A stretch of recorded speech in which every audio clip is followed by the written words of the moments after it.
Every Friday at 6 o'clock, my daughter called without fail. For 10 years, that phone rang like clockwork. Last Friday, it didn't. I told myself she was busy.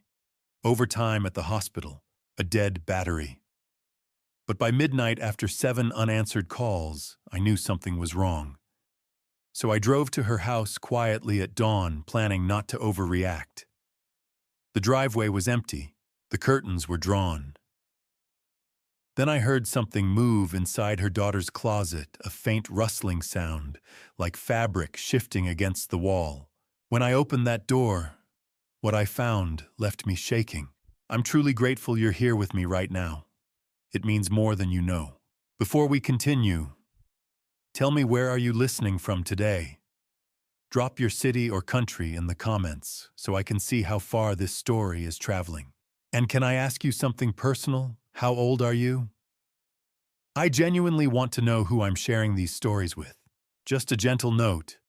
Parts of this story include fictionalized elements for storytelling and reflection.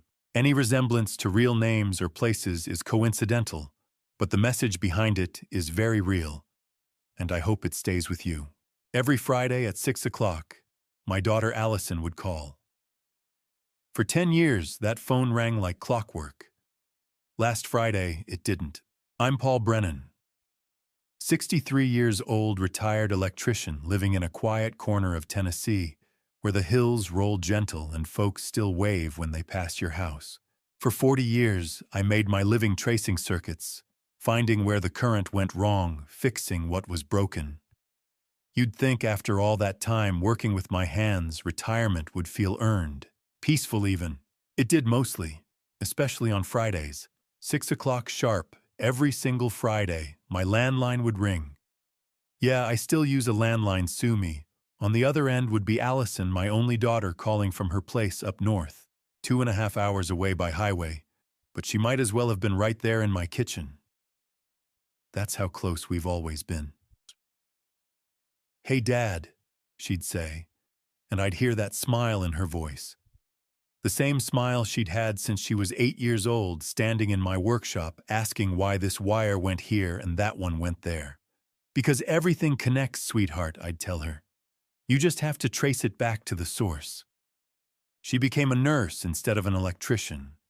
Said she wanted to help people in a different way. I couldn't argue with that.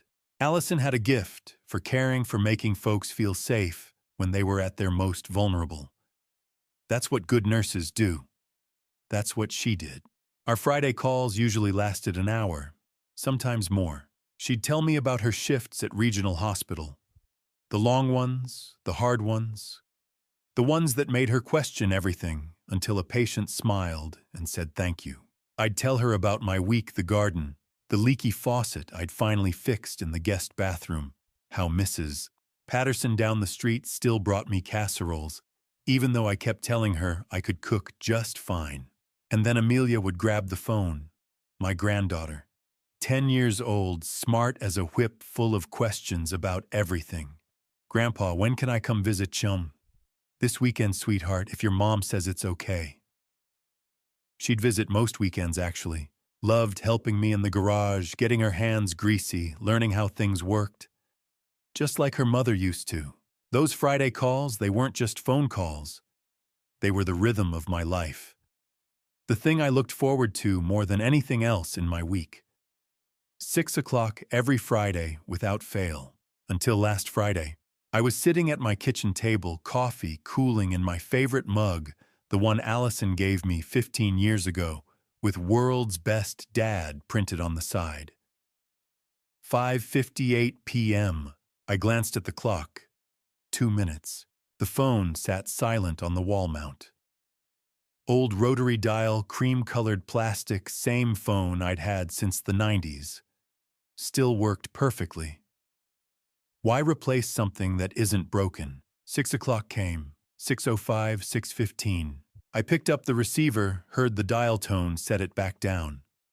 Nothing wrong with the line. So I dialed Allison's number, the one I'd memorized the day she moved into her own place 11 years ago. It rang and rang and rang. Then her voicemail. Hi, you've reached Allison. I can't come to the phone right now, but leave a message and I'll call you back. Hey, sweetheart, it's Dad. Just checking in since I didn't hear from you. Give me a call when you get a chance. I hung up, told myself she was busy, late shift probably. Allison worked hard, sometimes pulled 12-hour days when the hospital was short-staffed. She'd call back soon, except she always called on Fridays, always. Even when she was exhausted, even when Amelia was sick, even during that terrible flu season 3 years ago when she'd been working doubles for 2 weeks straight. 6 o'clock every Friday. Something about this felt off. You spend 4 decades as an electrician. You develop a sixth sense for when something's wrong. That tingling at the base of your skull when you're staring at a perfectly normal-looking circuit. But you just know there's a short somewhere waiting to cause trouble. That's what this felt like. I tried calling again at 7. Voicemail. 8 o'clock. Voicemail. 9 o'clock. Straight to voicemail this time. Phone was off, or dead battery maybe. I thought about Kevin then. My son-in-law. Married to Allison for 11 years, father to Amelia, financial advisor with an office downtown. Nice enough guy on the surface. Polite. Smiled at family gatherings. But lately, past few weeks, maybe a month, something about him had felt off too. The last time I'd seen him was 3 weeks back when Amelia visited for the weekend. I'd asked Kevin about work making conversation, and he'd gotten twitchy. Changed the subject fast, and his eyes, they didn't quite meet mine when he answered. 40 years tracing faulty wiring teaches you to spot the signs, the little inconsistencies, the things that don't quite add up. But I pushed the thought away. Kevin was fine. Allison was fine. They were probably just having a quiet evening. Movie night, maybe. Amelia asleep early. 10 o'clock, I called again. Voicemail. 11 o'clock. Voicemail. By the time midnight rolled around, I'd called 7 times. 7 calls, 7 voicemails, no answer. My coffee had gone cold hours ago. The house felt too quiet. That tingling sensation at the base of my skull had turned into something heavier, something that sat in my chest like a stone. I stood at my kitchen window, looking out at the empty street, the streetlights casting orange pools on the pavement. Somewhere out there, 2.5 hours north, my daughter wasn't answering her phone. My granddaughter wasn't asking me when she could visit next. Everything connects, I'd told Allison when she was 8. You just have to trace it back to the source. But what do you do when the connection goes dead? When there's no current flowing, no signal coming through? I set the phone back in its cradle one last time. Tomorrow, I told myself. I'd call again tomorrow morning. First thing. And if she didn't answer, then I'd figure something out. But standing there in my kitchen at midnight, staring at that silent phone I already knew. By midnight, I'd called 7 times. The phone just kept ringing into the void. That's when I knew something was terribly wrong. Saturday morning brought no answers, only more questions twisting in my gut like bad wiring. I didn't sleep. I couldn't. I sat at my kitchen table all night watching the clock crawl past 1, 2, 3 in the morning. Every time I closed my eyes, I pictured Allison's name lighting up my phone screen, except the call never came. By the time gray light filtered through the curtains, I'd already brewed my 3rd pot of coffee since midnight. At 7:30 a.m., I called Regional Hospital. The receptionist answered with the bright, practiced cheerfulness of someone who'd been doing this too long. Regional Hospital. How may I direct your call? Nursing station, please. I'm trying to reach Allison Brennan. A click, a short hold, then a different voice. Older. Tired. 4th floor nursing. Hi, I'm looking for Allison Brennan. I'm her father. I haven't been able to reach her, and Allison. The woman's tone shifted. Concerned now. She called in sick Monday morning. Haven't seen her since. Is everything all right? The coffee in my stomach turned to lead. Sick since Monday. That's right. She sounded terrible, poor thing. Said she'd be back when she felt better. I thanked her and hung up. My hands were shaking. Allison never missed work. Not in 12 years of nursing. She'd show up with a cold, the flu, even a twisted ankle she could barely walk on. "People need me, Dad," she'd say.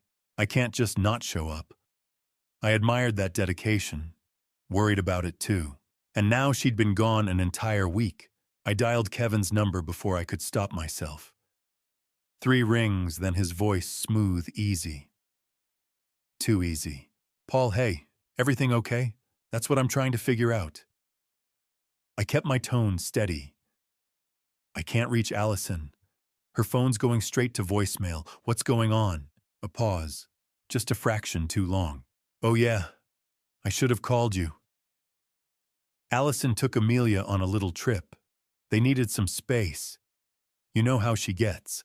"Space," I repeated. "What trip?" "Where did they go?" "Just out of town. Mother-daughter time. They'll be back in a few days." Put Amelia on the phone. "They're not here right now. Out exploring, I think." "Look, Paul, I'll have Allison call you when they get back. I'm sure she just needed a break from everything," I said slowly. "Like her job, the one she hasn't shown up to since Monday." Another pause. Longer. "Yeah, she was burned out. Needed time away from the hospital. She's fine. I promise." The way he said it, like he'd practiced, set off every alarm in my head. "Kevin, if something's wrong..." "Nothing's wrong. Really, I'll have her call you." He hung up. I stood there in my kitchen phone, still in my hand, trying to make sense of it. Kevin had always been careful. Measured. Financial advisors had to project stability, inspire trust. But this felt different. This felt like lying. I called Joyce Wallace, next Allison's colleague and close friend. She answered on the second ring. "Mr. Brennan, is everything okay? That's what I'm trying to find out." "Have you heard from Allison?" "No." Joyce sounded worried. "I called her Wednesday, Thursday, yesterday. No answer. I even drove by Thursday, evening lights were off." She hesitated. "I'm really worried about her. You and me both." After we hung up, I opened my old laptop and pulled up Facebook. Allison didn't post much, just photos of Amelia, the occasional nursing article. Her last post was 2 weeks ago. A picture of Amelia's school art project. Before that, nothing for 3 weeks. I leaned back, rubbing my eyes. Maybe I was overreacting. Maybe she really did need a break, and I was just the overprotective father who couldn't let go. Except 3 weeks ago, when Amelia spent the weekend with me, I'd called Kevin about something, can't remember what. Asked if he was still at the business conference he'd mentioned. He'd said yes, absolutely, just wrapping up meetings. Except Amelia had casually mentioned that Daddy had been home all weekend, watching football, ordering pizza. I hadn't pushed it. Maybe I misunderstood. Maybe she mixed up her days. But now, remembering that same smooth certainty in his voice, 40 years as an electrician teaches you to trust your instincts. When something feels off, even if every wire looks perfect, even if the meter says everything's fine, you keep looking. That tingling at the base of your skull isn't paranoia. It's pattern recognition. Your brain catching details your conscious mind hasn't sorted yet. Right now, every instinct I had was screaming the circuit was faulty. That somewhere in this situation, something had gone catastrophically wrong. I checked the clock. 8:45 a.m. 2.5 hours to Allison's house.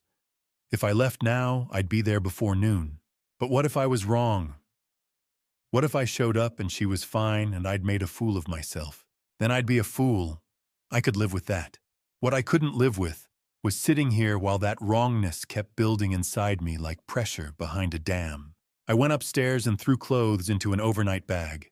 Medications, phone charger, the spare key Allison had given me years ago, just in case Dad, for emergencies. This felt like an emergency. Before leaving, I tried her number one more time. Straight to voicemail. That cheerful message, "Hi, you've reached Allison. I can't come to the phone right now. But leave a message, and I'll call you back. Sweetheart, it's Dad again. I'm driving up tomorrow morning. First thing. If you get this before, then please call me. I just need to know you're okay. I hung up and set my alarm for 5 a.m. Tried to sleep, couldn't. So I lay there in the dark, thinking about circuits and connections, how everything ties back to a source, and what happens when the current stops flowing. And I thought about Kevin's voice, that smooth, practiced tone, the tone of someone hiding something. I tightened the zipper on my bag and set it by the door. Something told me I needed to get there fast. I just didn't know I was already 6 days too late. The sunrise painted the Tennessee hills in amber and rose, but I barely noticed. My truck hummed along the empty highway at 5:30 in the morning, carrying me toward a world that felt 2.5 hours and a lifetime away.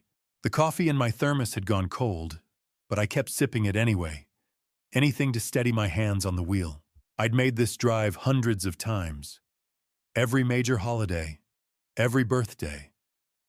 Whenever Allison needed help with something around the house that Kevin couldn't or wouldn't fix. But this morning, the familiar route felt different. The white lines blurred together, and the miles stretched endlessly ahead.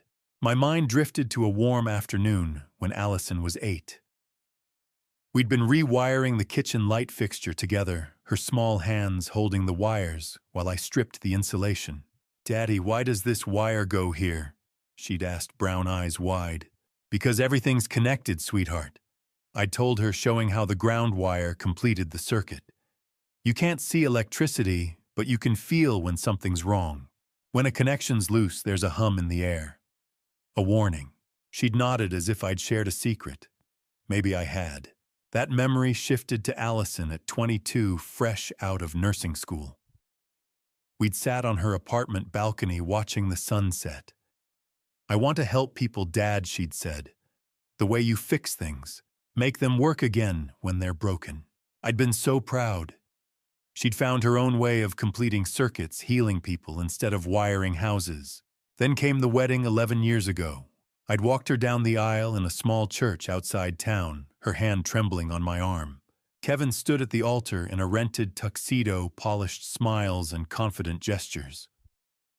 Something about him had felt off even then, like a wire that looked fine but carried too much resistance underneath. I'd mentioned it carefully the week before. "Dad, I love him," she'd said. "Isn't that enough?" After that, I kept my doubts to myself. What kind of father ruins his daughter's happiness? I'd smiled, shaken Kevin's hand, and told myself I was overprotective. Now, 10 years later, I wondered if I should have trusted my instincts. The highway stretched on. I passed a rest stop, a gas station, a town I'd never heard of. My thoughts circled the last few months. Kevin had been coming home later and later, or so Allison mentioned during our Friday calls. "He's busy with work," she'd say, but her voice always sounded tight, like a wire pulled too far. 3 weeks ago, I'd driven down for Amelia's birthday. We'd been on the porch steps eating ice cream when she asked something that still tightened my chest. "Grandpa, what do you do when someone lies to you?" I looked at her serious little face, chocolate smeared on her chin. "Why do you ask, honey?" She shrugged, suddenly interested in her shoelaces. "Just wondering." I should have pressed her, asked more questions. But I let it go, assuming it was kid drama, a classmate fibbing about a toy. My phone buzzed in the cup holder. Hope flared for a second, but it wasn't Allison, just a reminder I'd set. I grabbed it anyway and dialed Kevin again. 4 rings, then voicemail. "This is Kevin Marshall. Leave a message." "Kevin, it's Paul," I said, keeping my voice steady. "I'm on my way to the house. If Allison and Amelia are there, have her call me immediately. If they're still on this supposed trip, I need proof. A photo, a video call, something. I'll be there in less than an hour." I hung up and set the phone down. 40 years I'd worked with electricity. 40 years of learning to sense a problem before I could see it. When a circuit's about to fail, there's a prickling at the back of your neck, a hum you can't quite hear, but somehow know is there. That's what I'd felt all weekend. That warning hum. Kevin's smooth excuses, his convenient explanations, his perfectly calibrated tone, they were wrong. Like a wire carrying too much current ready to spark. The hills flattened as I neared the suburbs. Neat rows of identical houses appeared, white siding, small yards, two-car garages. This was where Allison had built her life, where Amelia learned to ride a bike and started 4th grade. I turned onto Oakwood Drive and slowed. Number 47. The house looked quiet. Too quiet. No car in the driveway. No lights in the windows. The lawn needed mowing, and a package sat on the porch steps, cardboard corners darkened by damp air. I pulled over across the street and killed the engine. For a long moment I sat gripping the steering wheel, staring at my daughter's house. Every instinct screamed at me to march up to that door and kick it open if I had to. But I forced myself to breathe, to think like an electrician. I crossed that quiet street like a man walking toward his own judgment. Kevin's silver sedan wasn't in the driveway, just an empty concrete slab with an oil stain in the center. Every curtain in the house was drawn tight. The morning sun hit the windows at an angle that made them look like closed eyes. I climbed the porch steps, my boots heavy on the wood. A package sat by the door, its cardboard edges soft with morning dew. The label showed a delivery date from 5 days ago. I knocked. 3 solid raps that echoed through the subdivision. Nothing. I knocked again, harder this time, my knuckles stinging against the wood. Allison, Amelia. My voice sounded too loud in the quiet neighborhood. A dog barked somewhere down the street, still nothing. I pressed my ear against the door, listening. No footsteps, no television, no sound at all except the faint hum of the refrigerator motor running inside. That's when I remembered. 2 summers ago, Allison had locked herself out while taking trash to the curb. I'd driven down to help her, spent 20 minutes trying to jimmy the door before she'd laughed and shown me her secret. "Dad, I'm a nurse. I work odd hours. I needed a backup plan." She'd led me to a decorative rock near the front flower bed, one of those hollow fake stones people use to hide spare keys. "Don't tell Kevin," she'd said, winking. "He thinks it's tacky, but it makes me feel safer." I jumped off the porch and scanned the flower bed. There, partially hidden under a wilting azalea bush, sat a gray plastic rock that didn't quite match the others. I grabbed it, twisted the bottom, and the key fell into my palm. My hand shook as I climbed back up the steps and slid the key into the lock. The deadbolt clicked open with a sound that felt too final, like I was crossing a line I couldn't uncross. I pushed the door open. The smell hit me first. Not anything obvious. No decay, no violence, just the stale air of a house that had been closed up too long. Like someone had turned off the heat and left. I stepped inside and closed the door behind me. The living room looked almost normal. Almost. But my electrician's eye caught what was wrong. The coffee table sat at a slight angle, like someone had shoved it aside and then tried to put it back. The couch cushions were arranged too perfectly, the kind of perfect that comes from someone frantically straightening up. A throw pillow lay on the floor behind the armchair, as if it had been kicked there and forgotten. I moved deeper into the room. The family photos on the mantel had been rearranged, or maybe just bumped.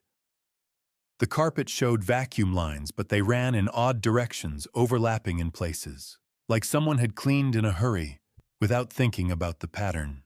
"Aunt Allison, I called out. My voice sounded strange in the empty house. "Amelia?" No answer. I walked into the kitchen. It was spotless. Too spotless. The counters gleamed. The sink shone. Even the stovetop looked freshly scrubbed.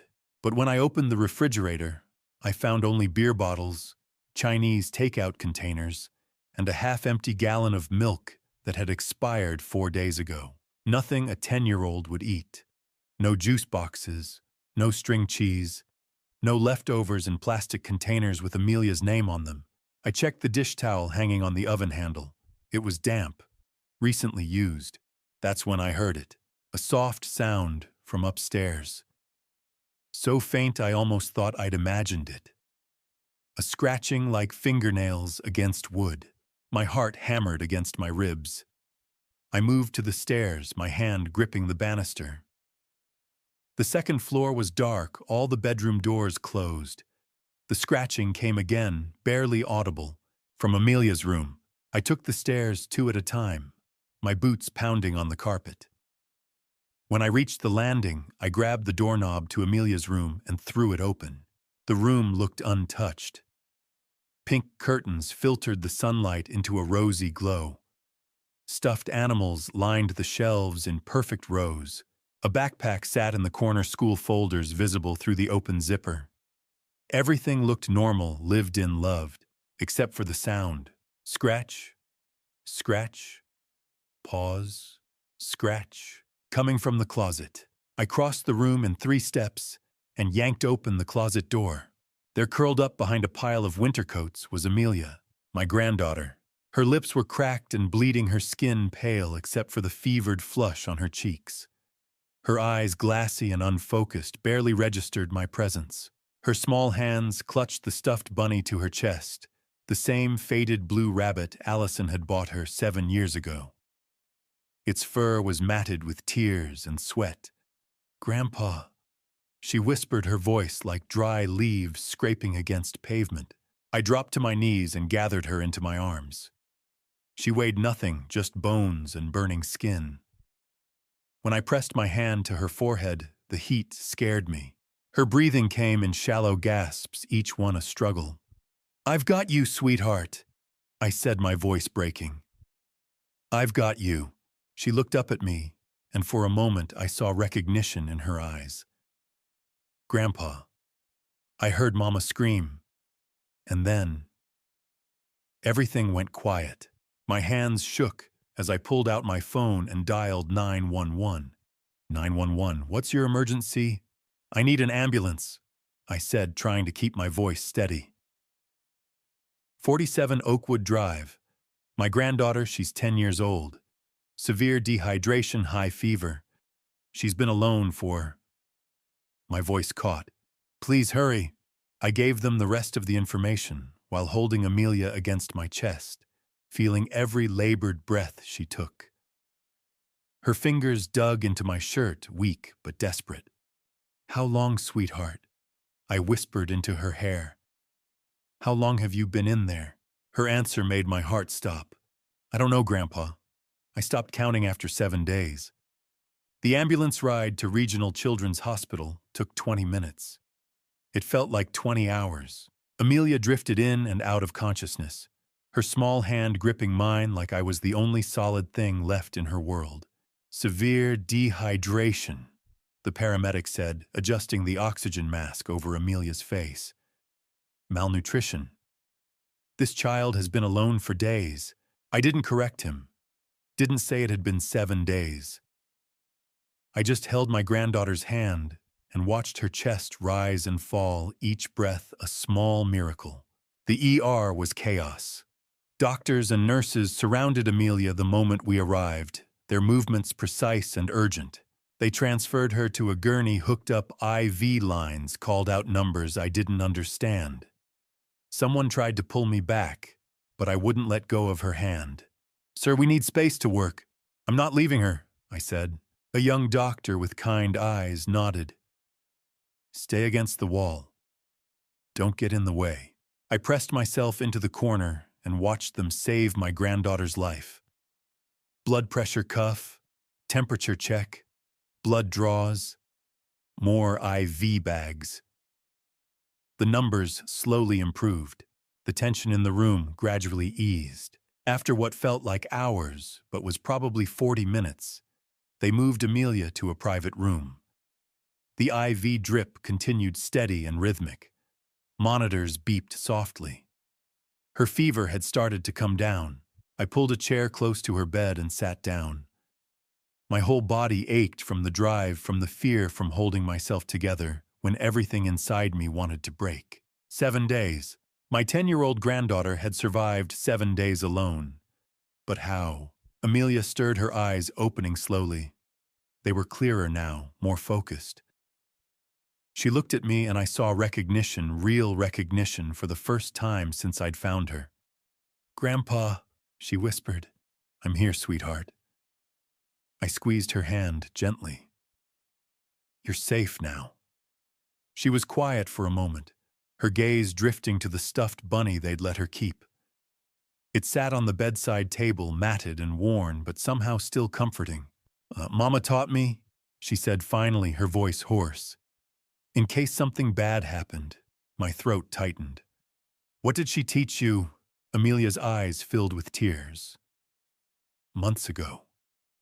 Maybe since summer, Mama would come into my room at night and tell me things. She said if I ever heard loud arguing, really loud, scary arguing, I should go straight to my closet and hide. She said not to come out until you called my name, or the police." I felt something cold settle in my chest. Allison had known. She'd known she was in danger and had prepared her daughter like someone preparing an escape route. That Saturday night, Amelia continued. "I was reading in bed. Then I heard them. Kevin was yelling. Mama was crying. It got so loud." She swallowed hard. "I did what Mama said. I went to my closet and closed the door." "You did exactly right," I told her, my voice breaking. "Mama showed me where she hid snacks," Amelia said. "In my toy box under the stuffed animals, crackers and granola bars. She said it was our secret emergency kit. She told me to eat just a little bit every day if I ever had to hide." The image of Allison carefully hiding food for her daughter, planning for the worst, made my chest ache. "What about water?" I asked. At night, when the house got really quiet, I would sneak out and go to the bathroom. I drank from the sink and filled up my water bottle. Then I'd go back to the closet before it got light. She looked down at her hands. "I was so scared every time. But Mama said being brave means doing scary things when you have to." "God, Allison, what had you been living through?" "And the bunny helped too," Amelia added, reaching for it. "Mama gave it to me when I was little. She said whenever I held it, I should pretend she was hugging me. So that's what I did. Every night." I had to look away for a moment, blinking hard against the tears. Why didn't you try to leave?" I asked gently. "Or call for help?" Amelia's answer was simple. "Mama said to wait for you. She said you'd come. She said you always keep your promises, and you promised to call every Friday. So if you didn't call, you'd come looking. She told me to wait for you, Grandpa. Nobody else." The weight of that trust, Allison's faith in me, Amelia's patience, nearly broke me. My daughter had spent the last months of her life teaching her child how to survive without her. She'd hidden food, rehearsed instructions, made plans for a future where she wouldn't be there. She'd known Kevin was dangerous, and she'd done everything she could to protect Amelia. But she hadn't been able to save herself. "Oh, you did so good, sweetheart," I whispered, taking Amelia's hand again. "Your mama would be so proud of you." Amelia's eyes started to close, exhaustion finally winning. The IV drip continued its steady rhythm. Her breathing deepened, and within minutes, she was asleep. I sat there in the dim hospital room, watching her chest rise and fall, listening to the monitors beep their reassurance. She was alive. Against all odds, my granddaughter was alive. A soft knock on the door made me look up. Detective Noah Carter stood in the doorway, his expression serious. "Mr. Brennan," he said quietly. "Can we talk in the hall?" I glanced at Amelia one more time, then stood and followed him out. The hallway was bright and sterile, nurses moving past with clipboards and medicine carts. Carter pulled out a small notebook. "I need to ask you some questions about your daughter." "About Allison." I nodded, bracing myself. He flipped through a few pages, then looked up at me. "When was the last time you actually saw her in person?" I thought back. 3 weeks. Amelia's birthday party. Allison had looked tired that day, I remembered. distracted, but she'd smiled and served cake and said everything was fine. Through the window of Amelia's room, I could see her sleeping peacefully, still clutching that worn blue bunny. She was alive because Allison had taught her how to hide, how to wait, how to survive. And I said the words I'd been avoiding since I'd found that empty house. My daughter is dead, isn't she? Kevin did this to her. The next morning, after Amelia had slept 12 straight hours with IV fluids helping her small body recover, Dr. Samantha Reed arrived. Detective Carter introduced her as a child psychologist, someone trained to speak with traumatized children. She was younger than I expected, late 30s maybe, with kind eyes and a calm, gentle presence. She carried a worn leather bag stuffed with art supplies and greeted Amelia like they were old friends, not strangers in a hospital room. Detective Carter pulled me into the hallway. There's an observation room next door, one-way glass. You can watch and listen, but she needs to talk without you present.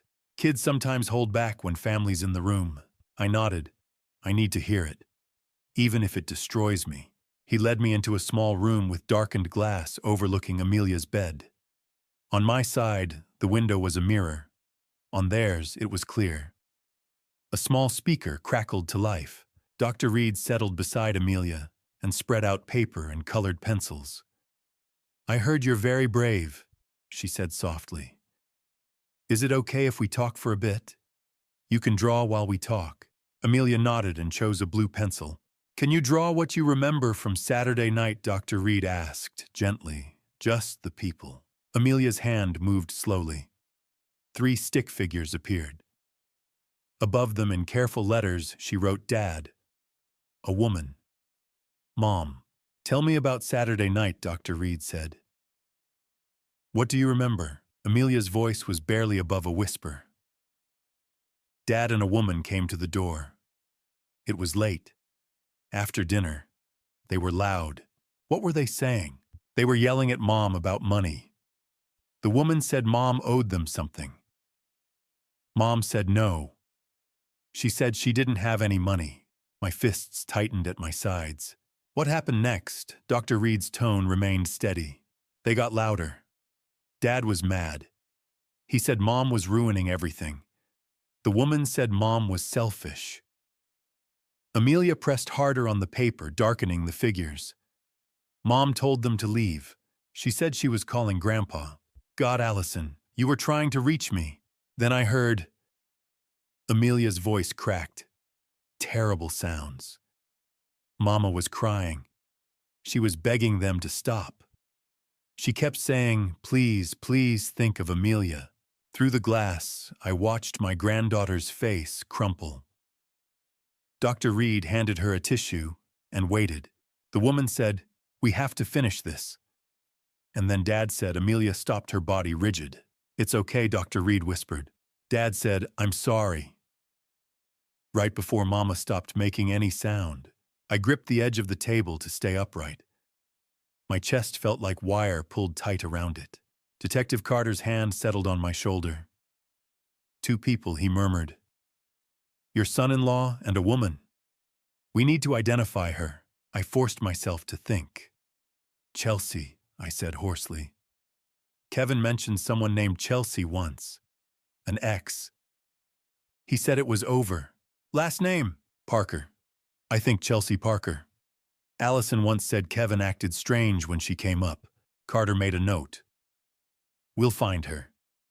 Can you keep listening?" I nodded, though I wasn't okay. The interview lasted another 20 minutes.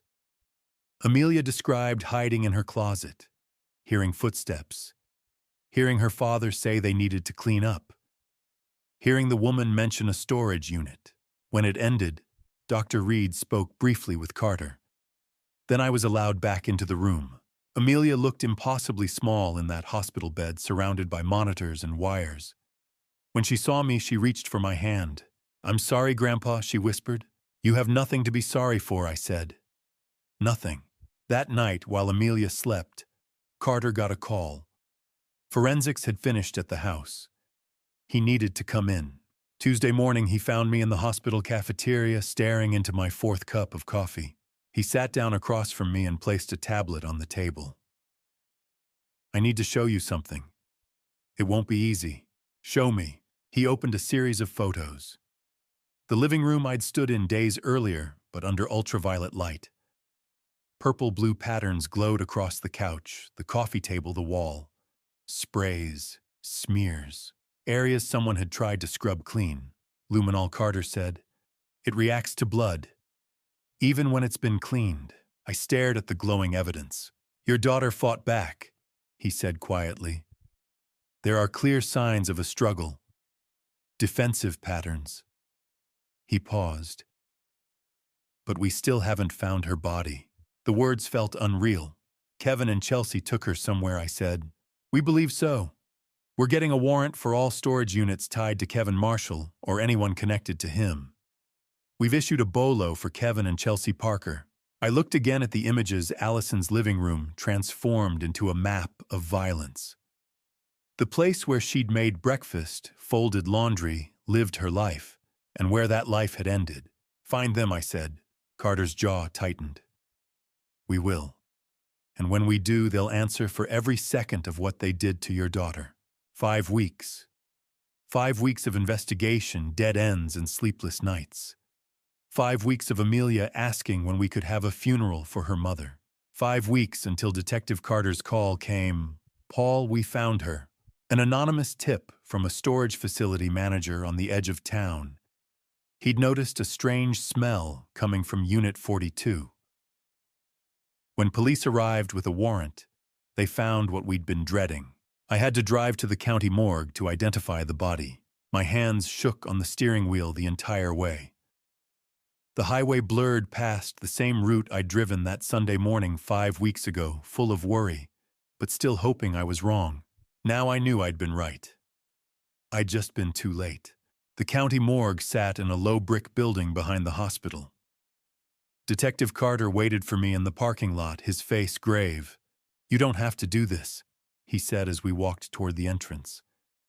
"We have dental records. DNA confirmation is already underway."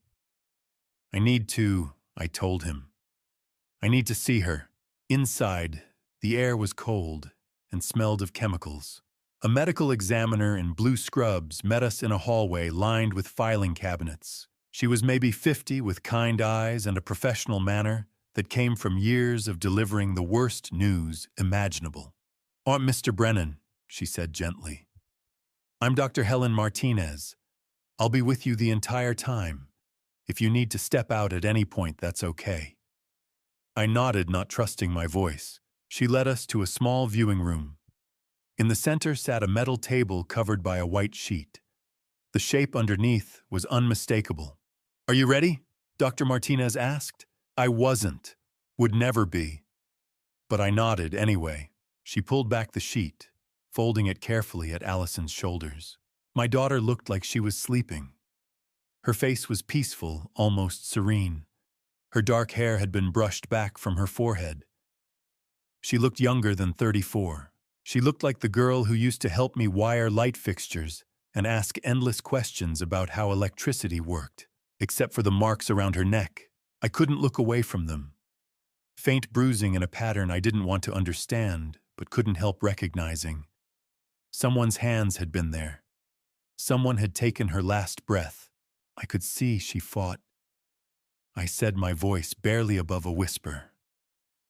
"The bruises on her arms." Dr. Martinez nodded. "Defensive wounds. Your daughter fought very hard, Mr. Brennan." I reached out slowly, hesitantly, and touched Allison's hand. It was cold. So cold. This was the same hand that had gripped my finger when she was a baby. The same hand I'd held when teaching her to ride a bike. The same hand she'd reached out to me with at her high school graduation. "I'm sorry, sweetheart," I whispered. "I should have protected you. Should have trusted my instincts about Kevin. Should have gotten you out of there." Detective Carter placed a hand on my shoulder but said nothing. Dr. Martinez gave me a moment before speaking again. "The official cause of death is asphyxiation. Based on lividity and body temperature at discovery time of death was Saturday evening, approximately 10:30 p.m. Saturday. The night Amelia had hidden in her closet and listened to her mother die. We found DNA evidence under her fingernails. Dr. Martinez continued, her tone remaining clinical but gentle. It's a match for Kevin Marshall. She scratched him during the struggle. Good, I thought. Good. At least she'd left evidence. At least she'd marked the man who killed her. The body was moved between 2 and 3 hours after death, Dr. Martinez added. The storage unit was rented under a fake name, Michael Thompson, and paid for in cash. 3 months up front. Premeditated, Detective Carter said quietly. He had it planned. Something shifted inside me in that cold room. The grief that had been weighing me down for 5 weeks began to harden into something else. Something sharper, more focused. Determination. We're building a solid homicide case, Carter said. First-degree murder, premeditated. With Amelia's testimony and the physical evidence, we have everything we need. We just need to find Kevin and Chelsea. I looked down at Allison one more time. My strong, brave daughter, who'd spent her last months teaching her child how to survive. Who'd fought her killers even knowing she couldn't win. Who'd loved Amelia enough to prepare for the worst. How long? I asked Dr. Martinez. How long until we can have a funeral? We'll release her body within the week. The autopsy is complete. I nodded. At least Amelia could say goodbye properly. At least we could give Allison the dignity Kevin had stolen from her. I leaned down and kissed my daughter's forehead one last time. Cold. So cold. He will pay, I whispered against her skin. Kevin Marshall will spend the rest of his life in prison thinking about what he did to you. I swear it. When I straightened up, Detective Carter was watching me carefully. Justice, I said. That's all I want now. Justice for my daughter. You'll have it, Carter promised. We'll make sure of it. I took one last look at Allison, memorizing her face, storing it away with all my other memories of her, and then turned and walked out of that morgue with a singular purpose burning in my chest. In the week after I left the morgue, Detective Carter worked non-stop financial records, phone logs, witness interviews. When he called and asked me to come to the station, I knew he'd found something big. The conference room walls were covered in paper bank statements, insurance documents, spreadsheets marked in yellow. Carter sat across from me with a thick folder open. I want to show you what we've built, he said. The motive, the planning, all of it. He slid the first document over. A life insurance policy. $500,000, he said. Allison took it out when Amelia was born. Standard term policy. She never changed the beneficiary. I stared at Kevin Marshall's name listed as sole beneficiary. He would have gotten all of it, I said quietly. If she'd died from natural causes or an accident, yes. Carter handed me another stack. But here's where it changes. Kevin had serious debt. He spread out credit reports and bank statements. Total debt, $385,000. The numbers blurred together. $250,000 lost in a Ponzi scheme, Carter continued. He was recruited by a man named Robert Miller, guaranteed cryptocurrency returns. The operation collapsed. Kevin lost everything he invested and had borrowed heavily to put in more. And the rest, casino gambling, $135,000. Maxed credit cards. Personal loans. He was drowning. Carter turned his tablet toward me. Browser history from Kevin's laptop. 3 weeks before Allison died, he searched, "How long does life insurance pay out after death?" My hands curled into fists. He planned it. He looked at my daughter and saw $500,000. There's more, Carter said. He passed me a handwritten statement. Your neighbor, Mrs. Gladys Whitmore, 70 years old, lives 2 doors down. I nodded. Sweet woman who loved to wave from her porch. She saw a silver SUV parked outside Allison's house Saturday night around 10. Thought it was family. It wasn't, I said. The neighbor across the street has a security camera. We pulled the footage. Grainy video filled the screen. 2 vehicles in the driveway. Kevin's black sedan and the silver SUV. Timestamp 9:45 p.m. arrival. They left together at 11:30, an hour after Allison died. An hour spent cleaning, moving her body, covering their tracks. We traced the SUV registration, Carter said. Chelsea Parker, 30 years old, lives 40 minutes away. He showed me her driver's license photo. Blonde hair, hard eyes. Kevin's ex from 10 years ago. They broke up when he married Allison, but they reconnected recently. Over 200 calls between them in the last 3 months.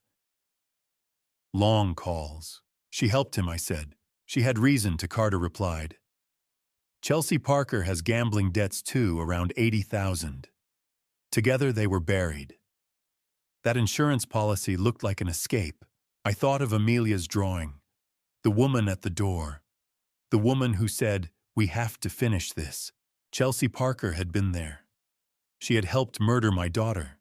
There's another piece, Carter said quietly. He slid a statement across the table. Joyce Wallace. Allison's colleague. Allison had trusted Joyce. Joyce told us Allison came to her 2 weeks before she died. Upset. Kevin had asked her to increase the life insurance policy to $750,000. Allison refused. She told Joyce she was scared. The words hit like a blow. She knew, I whispered. Allison knew something was wrong. She did, Carter said. And when she refused to increase the policy and likely started pulling away, Kevin couldn't risk losing control. If she changed the beneficiary or filed for divorce, he'd lose everything. I pressed my hands against my eyes. My daughter had been afraid. She had seen the danger. And I hadn't pushed harder. Hadn't insisted she leave. We've issued an arrest warrant for Chelsea Parker. Carter continued. She's not in custody yet, but we'll find her. And Kevin, Carter paused. His attorney posted bail this morning. $2 million. The room seemed to tilt. He's out, with an ankle monitor and strict conditions. His lawyer argued he isn't a flight risk since his daughter is here, and there's no direct eyewitness placing him at the moment of death. Carter's jaw tightened. The judge agreed. I stood so quickly, my chair scraped across the floor.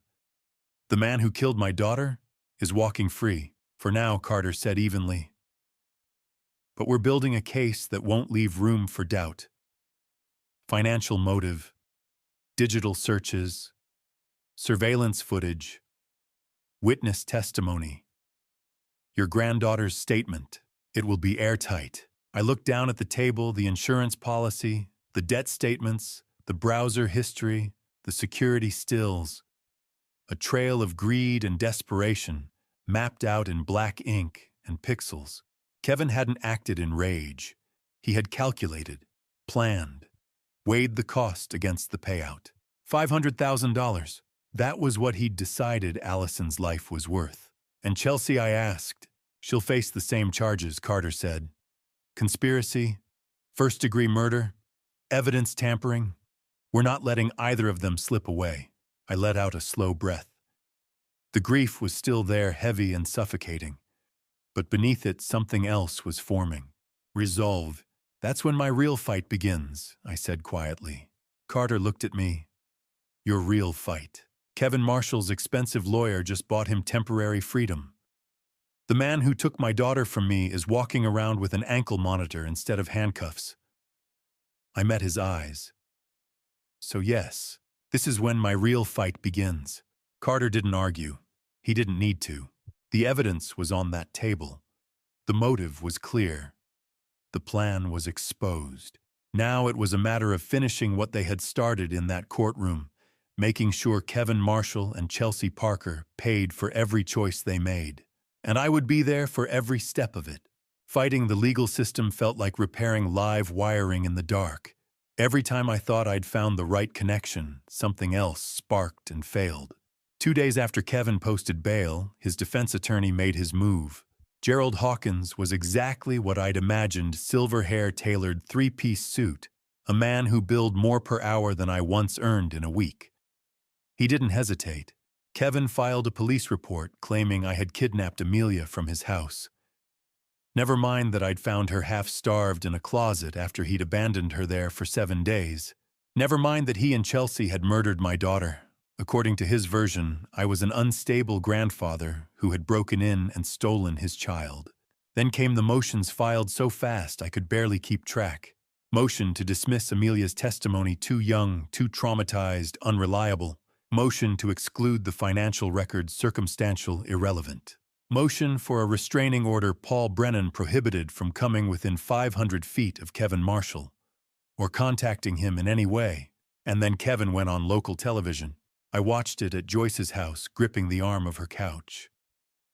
Kevin sat in a neutral, tasteful living room, not Allison's house, wearing a solemn expression. "I'm innocent," he said calmly. "This is a tragedy for everyone involved. But my father-in-law has never accepted me. Now he's using this situation to destroy my life. I loved Allison. I would never hurt her." The reporter asked about Amelia. "I'm grateful she's safe," Kevin replied. "But she's traumatized. Children that age can be confused, especially when influenced by adults with their own agenda." I shut off the television before I smashed it. The next morning, 2 officers knocked on my door. They needed to ask questions about my entry into Kevin Marshall's residence. I sat in an interrogation room for 3 hours while they dissected every detail. Yes, I entered the house. Yes, I used the spare key Allison had given me years ago. Yes, technically I had trespassed. And yes, if Kevin had tried to physically block me from reaching my granddaughter, I would have pushed him aside. "You understand this puts you in a difficult position," one officer said carefully. "Breaking and entering. Potential custody interference. If you're perceived as unstable or aggressive, you could lose guardianship." The message was clear. Back off or risk losing Amelia. That afternoon, I withdrew $5,000 from my retirement savings and hired Margaret Dawson, a family attorney Joyce recommended. It was money meant for Amelia's future college medical emergencies, whatever she might need. Now it was going to legal fees. "You need protection," Margaret said at our first meeting. "Kevin's team will attack your credibility relentlessly. We have to be proactive." I signed the retainer agreement and tried not to think about how that money had been set aside for my granddaughter, not for fighting her father's lies. Joyce came by that evening with a casserole and resolve. "I'll watch Amelia whenever you need," she said. "Emma's been good for her. They're close in age. It helps." Emma, her 12-year-old daughter, had been kind to Amelia from the start. The thought of my granddaughter having a friend, someone her own age who understood loss, tightened my throat. "Allison was like a sister to me," Joyce added. "We worked together 8 years. She told me everything. I know what Kevin is. I know what he did. I'll help you however I can." It was the first real warmth I'd felt since this began. Carter believed in the case, but he was bound by procedure. Margaret was capable but distant. Joyce had loved my daughter. "Thank you," I said. But even her support couldn't silence the rumors. The community began to shift. Some neighbors saw me as a bitter old man with a vendetta. Kevin's public relations campaign was effective. A polished financial advisor, a grieving widower. How could someone like that commit murder? I stopped going to church. I couldn't endure the sideways glances or conversations that hushed when I approached. Detective Carter called one evening. "Paul, I believe you, but belief isn't enough. We need evidence, not emotion. Don't give Kevin ammunition. He's trying to paint you as unstable. Don't help him," I promised. But the pressure kept building. One night I drove to Allison's house. I told myself I was looking for anything the forensic team might have missed. Instead, I ended up sitting on the living room floor, where luminol had revealed the heaviest blood patterns. The professionals had cleaned it. You couldn't see anything now, but I could. I saw my daughter fighting for her life. I saw Amelia upstairs hiding. For the first time since finding Amelia in that closet, I broke. The grief came in waves I couldn't control. I thought about walking away, taking Amelia somewhere new, starting over, letting the justice system grind forward without me. Then I remembered Amelia waiting in that closet for 7 days because she believed I would come. She trusted me. I couldn't fail her now. I stood, wiped my face, and went to my truck. I grabbed a notebook and began making a list. Every person who might know something. Every unanswered question. Every detail that needed rechecking. Every angle not yet explored. Kevin wanted a fight. He would get one. That night I made myself a promise. I would knock on every door, call every witness, follow every lead. Kevin Marshall had money lawyers and a polished public image, but I had something stronger. I had the truth, and I had a father's love that would never quit. 2 months after I found Amelia in that closet, I almost lost everything. Kevin's lawyer had filed a motion to dismiss the entire case. Lack of evidence, they claimed, and the judge was listening. I sat in the courtroom gallery, hands clenched on the wooden bench in front of me, watching Gerald Hawkins make his argument. He stood at the defense table in his expensive suit, every word precisely calculated. Your Honor, the prosecution's case rests entirely on circumstantial evidence. There is no eyewitness to the alleged crime. No murder weapon has been recovered. My client has provided no confession. The testimony of a traumatized 10-year-old child, while tragic, cannot be the sole basis for a first-degree murder charge. Mr. Marshall deserves to have these charges dismissed. Carol Bennett, the district attorney, stood to argue back. She was good. I'd seen her work before. But even I could see the judge's skeptical expression as she laid out our case.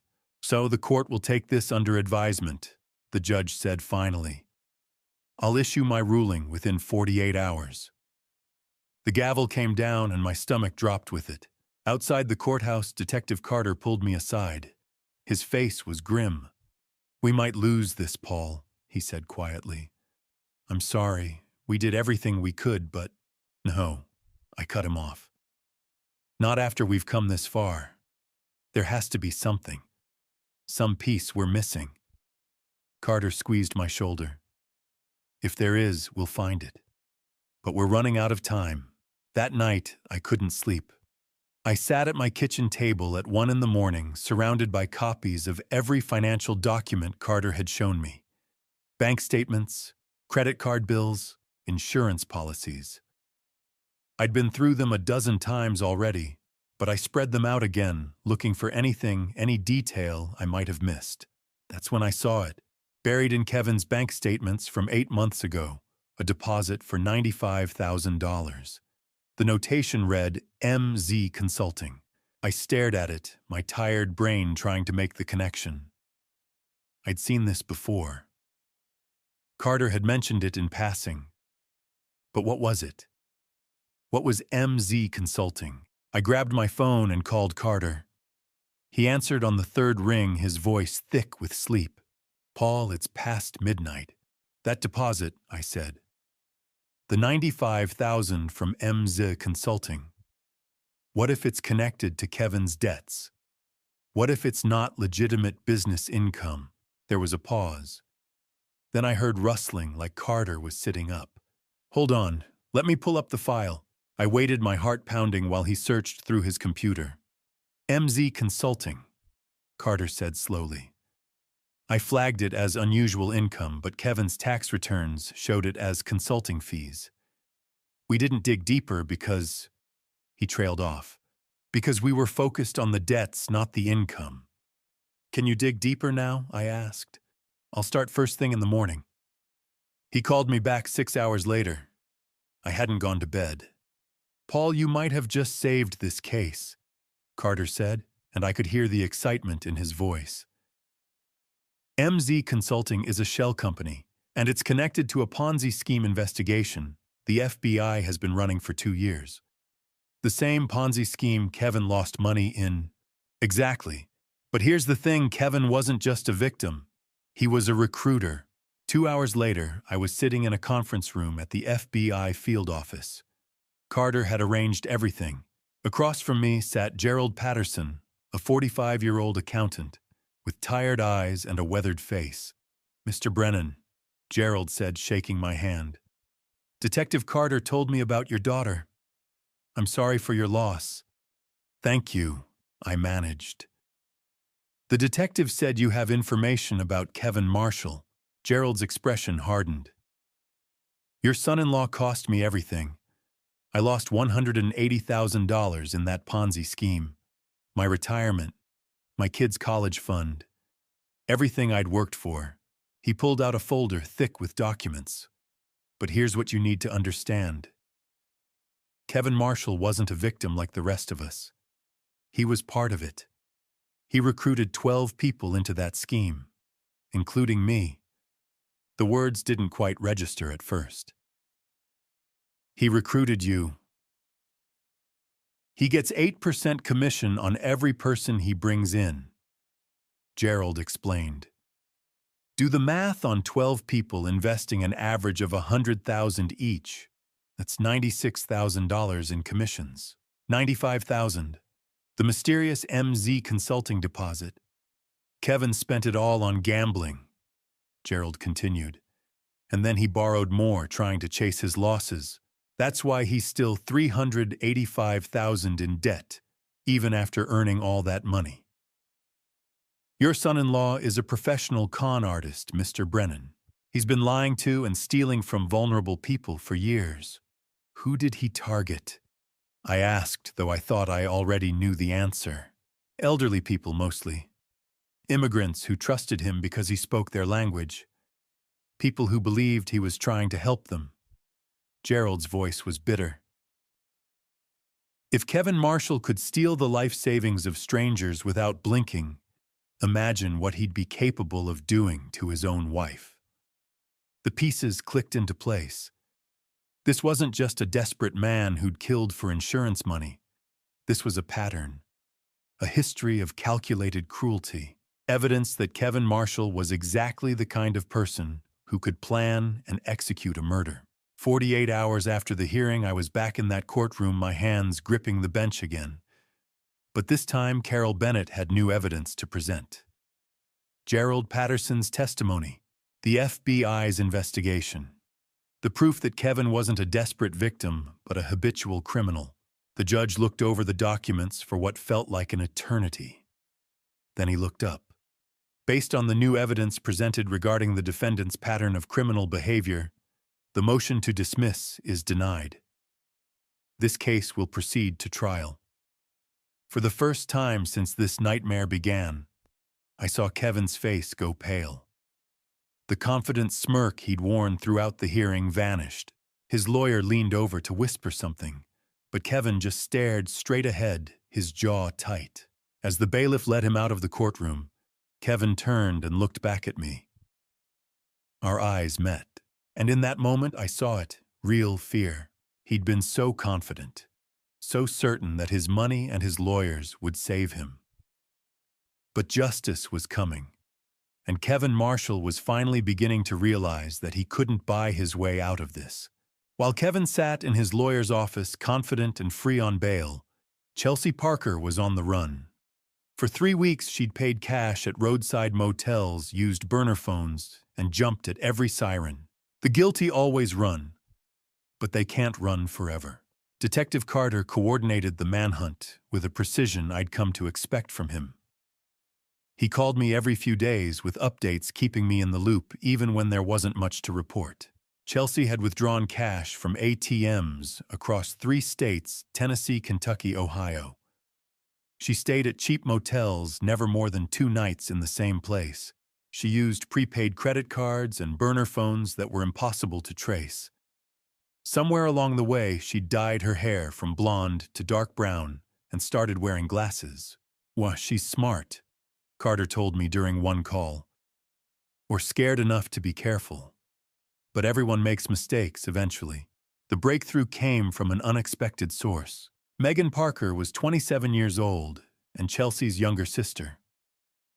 I learned about her later after everything was already in motion. Carter filled me in on the details once the arrest was made. Megan had called the police tip line, her voice shaking.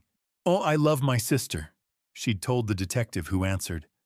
"But I can't live with what she did. A woman is dead. A little girl almost died. I can't just pretend that's okay." Chelsea had called Megan from a burner phone the night before. She'd been crying, panicking, saying things that made Megan realize how deep the trouble went. "She told me she was scared," Megan said during her interview with Carter. "She said Kevin had lied to her, that she didn't know what they were really doing until it was too late. She kept saying, 'I didn't know, Meg. I swear I didn't know.'" Carter had listened carefully, taking notes. "Your sister made a terrible mistake," he'd said gently. "But she's not a monster like Kevin Marshall. If she's willing to tell the truth, she deserves that chance." Megan had provided Chelsea's last known location, a budget inn outside Cincinnati, room 14. The arrest happened at dawn. A tactical team surrounded the motel while it was still dark. Chelsea must have seen them from her window because she tried to run. She made it out of her room and into the parking lot before 3 officers tackled her to the asphalt. Carter showed me the arrest photo later. Chelsea looked nothing like the blonde woman in her driver's license picture. Her dark hair was stringy, her face pale and gaunt. She'd lost weight. The fear in her eyes was unmistakable. "And I want a lawyer," she'd screamed as they cuffed her. "Kevin said this would be easy. He lied to me about everything." At the police station, Chelsea broke down completely. "I wasn't there for the interrogation. Victims' families aren't allowed." But Carter gave me a detailed summary afterward. Chelsea had been a mess. Crying, shaking, asking for water every 5 minutes. She kept saying the same things over and over. Kevin promised we'd be together. He said Allison was keeping his money, keeping him trapped. He said she deserved it for making his life miserable. "Did Kevin tell you about the life insurance policy?" Carter had asked. Chelsea had gone quiet. Then, in a small voice, "Not at first. Not until after they'd killed my daughter." That's when Kevin had told Chelsea about the $500,000. He'd used her for the murder, then dangled the money as a reward. 2 days after Chelsea's arrest, her court-appointed public defender approached District Attorney Carol Bennett with an offer. "My client wants to cooperate," the lawyer said. "She has information about the planning, the execution, everything that happened that night. She'll testify against Kevin Marshall." "What does she want in return?" Carol asked. "Study a reduced sentence. 2nd-degree murder instead of first. 25 years instead of life without parole." That evening, Detective Carter called me at home. I was in the kitchen making dinner for Amelia when my phone rang. "Paul Chelsea Parker's lawyer has offered a deal. She'll testify against Kevin if we reduce the charge to 2nd-degree murder." My hand tightened on the phone. How much time would she serve? 25 years. She'd be 55 when she got out. I closed my eyes. 25 years. Allison would have been 59. Would have watched Amelia graduate high school, college, maybe get married. Would have had a whole lifetime that Chelsea had stolen from her. "It's not enough," I said. "Not for what she did." I know," Carter said quietly. "But without her testimony, Kevin might walk. His lawyer is that good, Paul. Gerald Hawkins will attack every piece of evidence we have. He'll say the financial motive is circumstantial. He'll claim Amelia's testimony is unreliable because she's a traumatized child. He'll create reasonable doubt. And with Chelsea's testimony, we have an eyewitness who was there, who can describe exactly how Kevin planned it, how they executed it, what he said during and after. It's the difference between a strong case and an airtight one. I sat down at the kitchen table, the phone pressed to my ear. Through the doorway, I could see Amelia in the living room, coloring with Emma while Joyce supervised. My granddaughter, who'd survived 7 days in a closet. Who'd trusted me to come for her.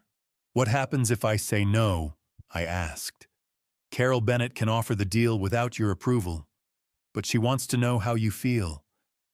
This is your daughter we're talking about. Your family. I stared at my hands. Hands that had held Allison when she was born. Hands that had found Amelia in that closet. Hands that were empty now because my daughter was gone. Accept partial justice for Chelsea, or risk Kevin going free entirely. Tell Carol I agree to the deal, I said finally. But make sure Chelsea knows something. What's that? 25 years is mercy. The kind of mercy she didn't give my daughter. 3 days after I agreed to Chelsea's plea deal, I walked into District Attorney Carol Bennett's office to hear the full story. She met me at the door, her expression grave. This won't be easy, Paul, she said. You're going to hear details that stay with you. I need to hear them, I replied. I have to understand exactly what happened to my daughter. She nodded and led me to a conference room where Detective Carter was already waiting. Carol sat across from me with a thick folder between us. Chelsea Parker's testimony is crucial, she began. She was present that night. She can describe the planning, what happened inside the house, and the cover-up. Her account will support the forensic evidence and Amelia's testimony. Can we convict Kevin without her? I asked. Carol paused before answering. We have a strong case. The motive is clear, $500,000 in life insurance against $385,000 in debt. The forensic evidence proves violence occurred in that house. We have Amelia's statement about what she heard, and we have Gerald Patterson's testimony establishing Kevin's pattern of manipulating vulnerable people. She folded her hands. But Gerald Hawkins is one of the best defense attorneys in the state. He will challenge everything. He'll argue the financial evidence is circumstantial. He'll claim Amelia is too young and traumatized to be reliable. He will manufacture doubt. She met my eyes. Chelsea eliminates that doubt. She can describe Kevin's planning in detail, his words, his actions. She makes this case nearly impossible to dismantle. Every part of me wanted to pull back. 25 years in prison didn't feel like enough for what Chelsea had done. But then I pictured Amelia in that hospital bed, gripping my hand, asking when we could say goodbye to her mother properly. I need to make a call, I said. I stepped into the hallway and dialed Joyce Wallace. Paul, she answered. Is everything okay? I need your advice, I said. About the plea deal. Part of me wants to withdraw it. I want Chelsea to face everything. Joyce was quiet for a moment. When she spoke, her voice was steady. I loved Allison like a sister. I want Chelsea punished. But more than that, I want Kevin Marshall locked away for the rest of his life. Do whatever guarantees that. That's what matters. That's what Allison would want. She was right. When I returned to the conference room, I nodded at Carol. Let's hear it. Carol guided us down a hallway to a smaller room with a one-way mirror. On the other side, Chelsea sat at a table with her public defender and a court reporter. She didn't know I was watching. You deserve to hear this, Carol said quietly. This is her formal proffer session. I sat beside Carter. Chelsea looked smaller than I'd imagined. Her dark hair was tied back. She wore an orange jumpsuit, hands cuffed. Her eyes were swollen from crying. Carol entered the room and sat across from her. The court reporter positioned her fingers over the machine. Miss Parker, Carol began to describe how Kevin Marshall first approached you. Chelsea's voice trembled. About 8 weeks before that night, I was at a casino outside the city. I'd been gambling, trying to win back money I'd lost. Kevin found me there. We'd dated years ago before he married Allison. What did he tell you? He said his marriage was falling apart, that Allison was trying to take everything from him. He said if I helped him, we could be together and split the insurance money. My jaw tightened. How did the planning proceed? Carol asked. Kevin organized it. He rented a storage unit under a fake name and paid cash for 3 months. He bought cleaning supplies. He told me what would happen. What was supposed to happen, Chelsea swallowed. He said we'd convince Allison to increase her life insurance and sign some documents. If she refused, he said we'd have to take more serious steps. The room felt colder. Tell me about Saturday evening. We arrived around 9:45, Chelsea said. Kevin knocked. Allison opened the door. She was confused to see us together. Kevin said he needed her to sign papers. She refused. She told us to leave. Chelsea wiped her eyes. Kevin said we couldn't leave things unfinished, that we had to follow through with the plan. I gripped the armrests of my chair and forced myself to stay silent. Listening was how we would win. What happened afterward? Carol asked. Kevin took control, Chelsea said. Afterward, he used Allison's phone to send text messages. He cleaned the house with bleach. Then we moved her to the storage unit. Did you see or hear anyone else in the house? Chelsea hesitated, then nodded. As we were getting ready to leave, I heard a sound upstairs. I asked Kevin about it. He said not to worry, that we needed to leave immediately. My vision blurred. He had heard something, maybe Amelia shifting in that closet, maybe a small cough, and he chose to leave anyway. The session continued for another hour, detailing steps, timelines, and cover-up efforts. When it ended, I walked out on unsteady legs. Carter caught my arm.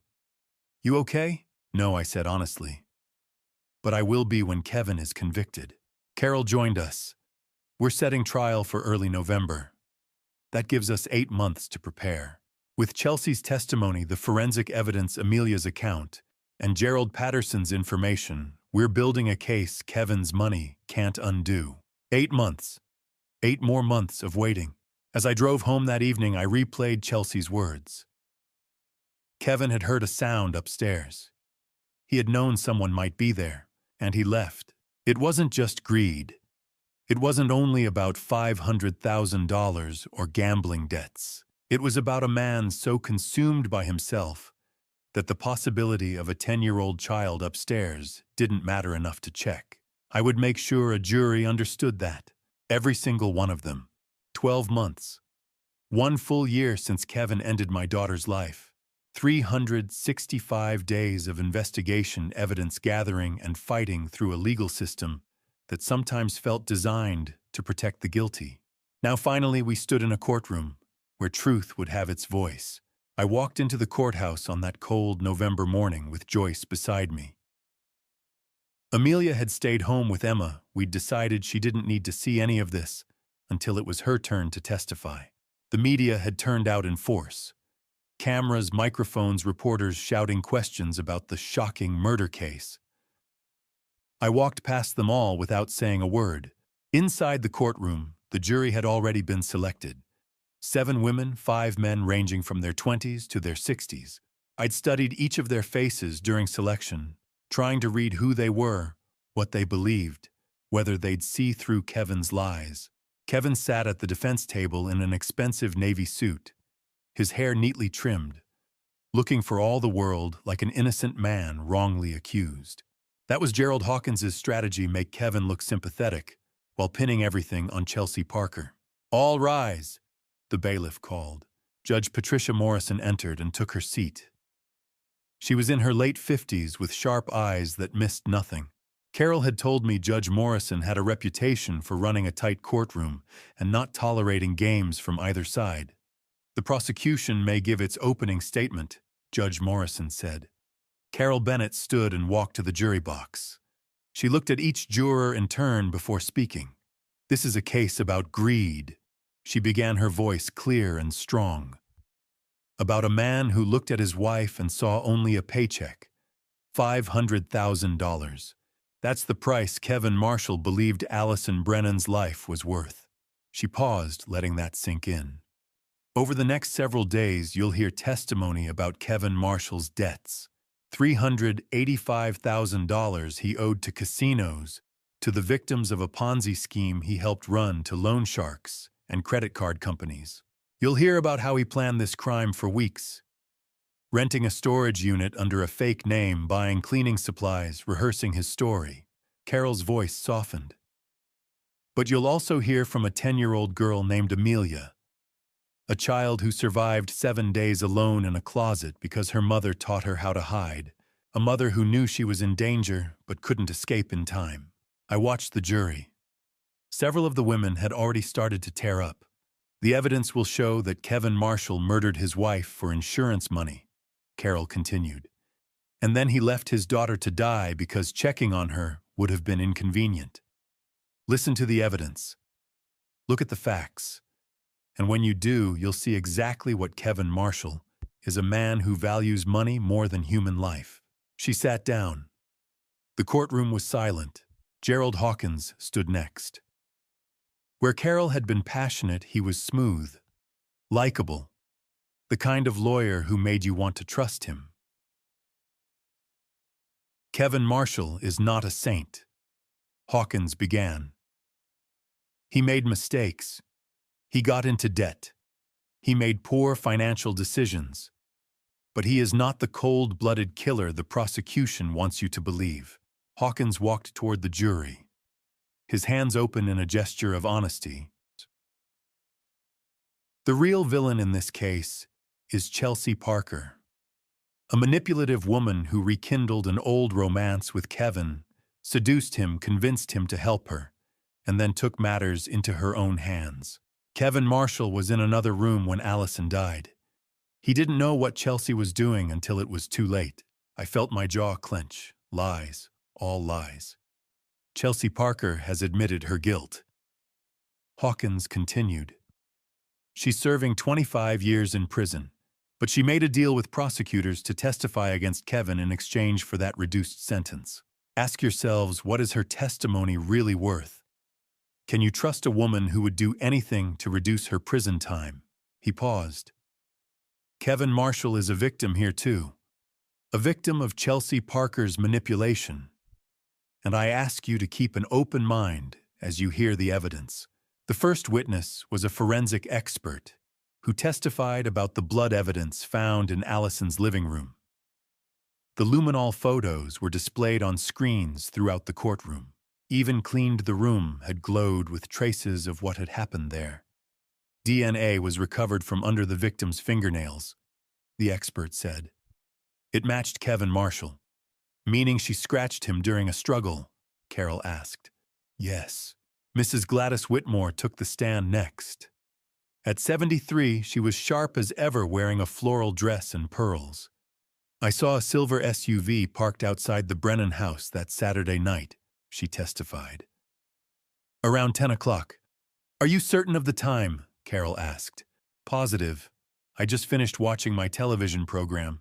On cross-examination, Hawkins tried to shake her. Mrs. Whitmore, it was dark that night, and raining. Are you sure you saw what you think you saw? Mrs. Whitmore fixed him with a look that could have frozen water. Young man, I'm 73, not senile. I know what I saw. Several jurors smiled. Then came Logan, Mrs. Whitmore's 16-year-old grandson. He looked nervous in his button-down shirt and khakis, but his testimony was clear. I was in my room playing video games with my headphones on, Logan said. Around 11 that night, I looked out my window and saw two people carrying something large wrapped in a tarp. A man and a woman. They were loading it into the SUV. Could you tell what they were carrying? Carol asked gently. No, ma'am, but it looked heavy. They were both struggling with it. Hawkins tried to discredit him. You were focused on your video game, correct? Yes, sir. But I remember because they looked suspicious, like they were trying not to be seen. The second day of trial brought more emotional testimony. Joyce Wallace took the stand, dabbing at her eyes with a tissue. Allison came to me 2 weeks before she died, Joyce said. She told me Kevin was demanding she increase her life insurance to $750,000. She refused. She was afraid of him. Did you see any signs of physical abuse? Carol asked. Yes. I saw bruises on her arm. When I asked, she said she'd fallen. But I knew better. I should have done more to help her. Courtney Mills testified next, showing text messages Allison had sent her. I need to get Amelia and me out safely, one read. Another said, I'm planning to file for divorce, but I'm scared of what Kevin will do. Finally, Dr. Joyce Hamilton took the stand. She'd been Allison's mentor when she'd first started nursing. I trained that girl. Dr. Hamilton said, her voice thick with emotion. I loved her like a daughter, and over the last 6 months I watched her become withdrawn, quiet, not herself. Did you ever speak to her about it? Carol asked. Once. I asked her if everything was all right at home. She looked at me and said, Dr. Hamilton, please pray for me. I watched the jury throughout all of it, watched their faces change as each witness testified. Some seemed increasingly skeptical of Kevin's innocent appearance. Others still looked sympathetic, wanting to believe Hawkins's story about manipulation and victimhood. But patterns were emerging. Doubt was creeping in. I needed them to see what I saw, a man who'd looked at his wife and seen only a check waiting to be cashed. When court adjourned on the second day, Carol approached the bench. Your Honor, tomorrow morning we call Amelia Brennan to the stand. The courtroom buzzed with whispers. Kevin's lawyer immediately objected, arguing that the child was too young, too traumatized. Judge Morrison overruled him. The witness will testify, she said firmly. That night I held Amelia as she cried. I don't want to see him, Grandpa. She sobbed into my shoulder.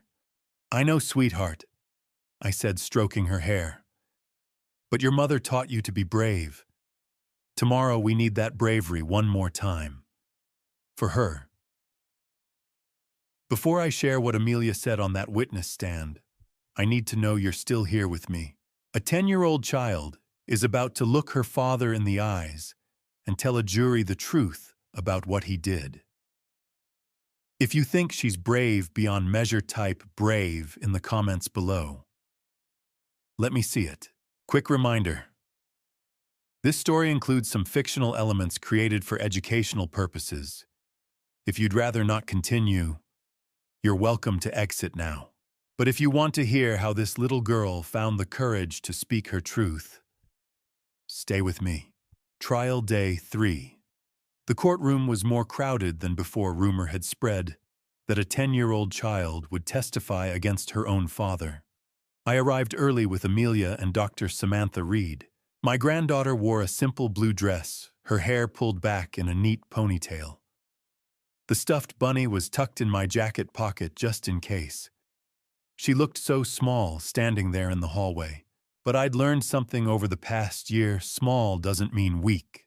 In the witness preparation room, Amelia sat quietly, her hands folded in her lap. Dr. Reed knelt beside her. Remember what we talked about, Dr. Reed said gently. Just tell the truth. If you get scared, look at your grandfather. He'll be right there. Judge Morrison had offered a special accommodation, a privacy screen, that would block Kevin's view of Amelia while she testified. Many courts used them for child witnesses, but Amelia had refused. No screen, she'd said, her voice small but firm. I want to look at him. I was proud and terrified in equal measure. When it was time, the court clerk called Amelia's name. She walked into that courtroom with her head high, though I could see her hands trembling. The clerk helped her onto the witness stand. She was so small, she needed a footstool to reach the microphone. The clerk administered the oath. Do you promise to tell the truth, the whole truth, and nothing but the truth? Amelia's voice was barely above a whisper. I promise. The courtroom fell completely silent. Carol Bennett approached the witness stand slowly, her expression gentle and warm. Hi, Amelia, she began. Can you tell the jury where you were on Saturday, November 18th of last year? In my room, Amelia said. Her voice was quiet but clear. Then I heard yelling downstairs. "So what did you hear?" My dad and a woman. They were yelling at my mom really loud, arguing about money. "What did your mother say?" Mom kept saying no, that she wouldn't help them anymore. Carol nodded encouragingly. What happened next? Amelia's voice got smaller. Mom had told me before if I ever heard loud arguing, I should hide in my closet and not come out until she called me. So I did that. What did you hear from inside the closet? Scary sounds. Amelia's hands gripped the edge of the witness box, like things breaking. And Mom was crying. She was begging them to stop. Several jurors were already crying. I watched their faces, saw the horror and sympathy there. Did your mother stop making sounds? Carol asked gently. Amelia nodded, tears spilling down her cheeks. Yes. After my dad said, "I'm sorry," everything went quiet. I glanced at Kevin. His jaw was clenched so tight, I thought it might snap. When Amelia repeated his words, "I'm sorry," he'd looked like he wanted to disappear. Carol let the silence stretch for a moment. Then she asked the question that mattered most. "Amelia, how long were you in that closet?" My granddaughter's voice broke. 7 days. I waited for Mom to call me out like she promised, but she never did. The courtroom erupted in quiet sobs. Even some of the male jurors were wiping their eyes. I felt tears streaming down my own face, but didn't move to wipe them away. "Who finally found you?" Carol asked. Amelia looked directly at me. "My grandpa. He never gave up." Throughout her testimony, Kevin had been trying to stare at Amelia, some pathetic attempt to intimidate his own daughter. Judge Morrison noticed. "Mr. Marshall," she said sharply, "face forward. Do not look at the witness." Kevin's lawyer touched his arm, and he reluctantly turned away. When Carol finished, Gerald Hawkins stood for cross-examination. He approached the stand carefully, his voice gentle. "Amelia, I know this is very hard," he began. "But isn't it possible you heard things wrong? It was nighttime. You were scared. Maybe, I know my dad's voice." Amelia interrupted, her voice suddenly strong. "And I know when he's lying." Hawkins looked startled. "Why would you say that?" "Because he lied to my grandpa. He said Mom and I went on a trip, but Mom was gone and I was in the closet." I saw Hawkins hesitate, searching for another angle. "Well, Amelia, could it have been the woman Chelsea who hurt your mother? Not your father." "I heard both of them," Amelia said simply. "They did it together." Hawkins tried a few more questions, but Amelia didn't waver. Finally, he gave up. No further questions. Dr. Reed came forward to help Amelia down from the stand. As my granddaughter passed Kevin's table, she stopped. Everyone in the courtroom held their breath. She looked directly at Kevin, her small face composed. "Mom forgave him," she said, her voice clear in the silent room. "But I don't." Then she continued, walking her hand in Dr. Reed's, and left the courtroom. The silence was absolute, stunning. I glanced at the jury. Every single one of them was looking at Kevin differently now. The mask of the innocent, wrongly accused husband had shattered completely. His own daughter had testified against him with a clarity and conviction that no adult witness could match. Whatever sympathy Gerald Hawkins had built with some of the jurors, whatever doubt he'd tried to plant about Chelsea's role, about Paul's motives, about the circumstantial nature of the evidence, had vanished in that moment. But I knew Kevin's lawyer wasn't finished fighting yet. If Amelia's testimony had broken hearts, Chelsea Parker's would shatter Kevin's defense. Trial day 4. Chelsea walked into the courtroom in an orange prison jumpsuit and handcuffs. She'd already been convicted in a separate plea hearing. But her story would be the final nail in Kevin's coffin. The bailiff helped her onto the witness stand and removed one handcuff, securing it to the rail. Chelsea looked different from her arrest photo. Thinner, haunted. Her dark-dyed hair had grown out, showing blonde roots. She was sworn in. The jury already knew she'd pleaded guilty to second-degree murder and received 25 years. Some of them looked at her with open disgust. Chelsea's hands trembled as she sat down. She knew everyone in that room hated her. Carol Bennett approached, slowly establishing the timeline first. "Miss Parker, how did you reconnect with Kevin Marshall?"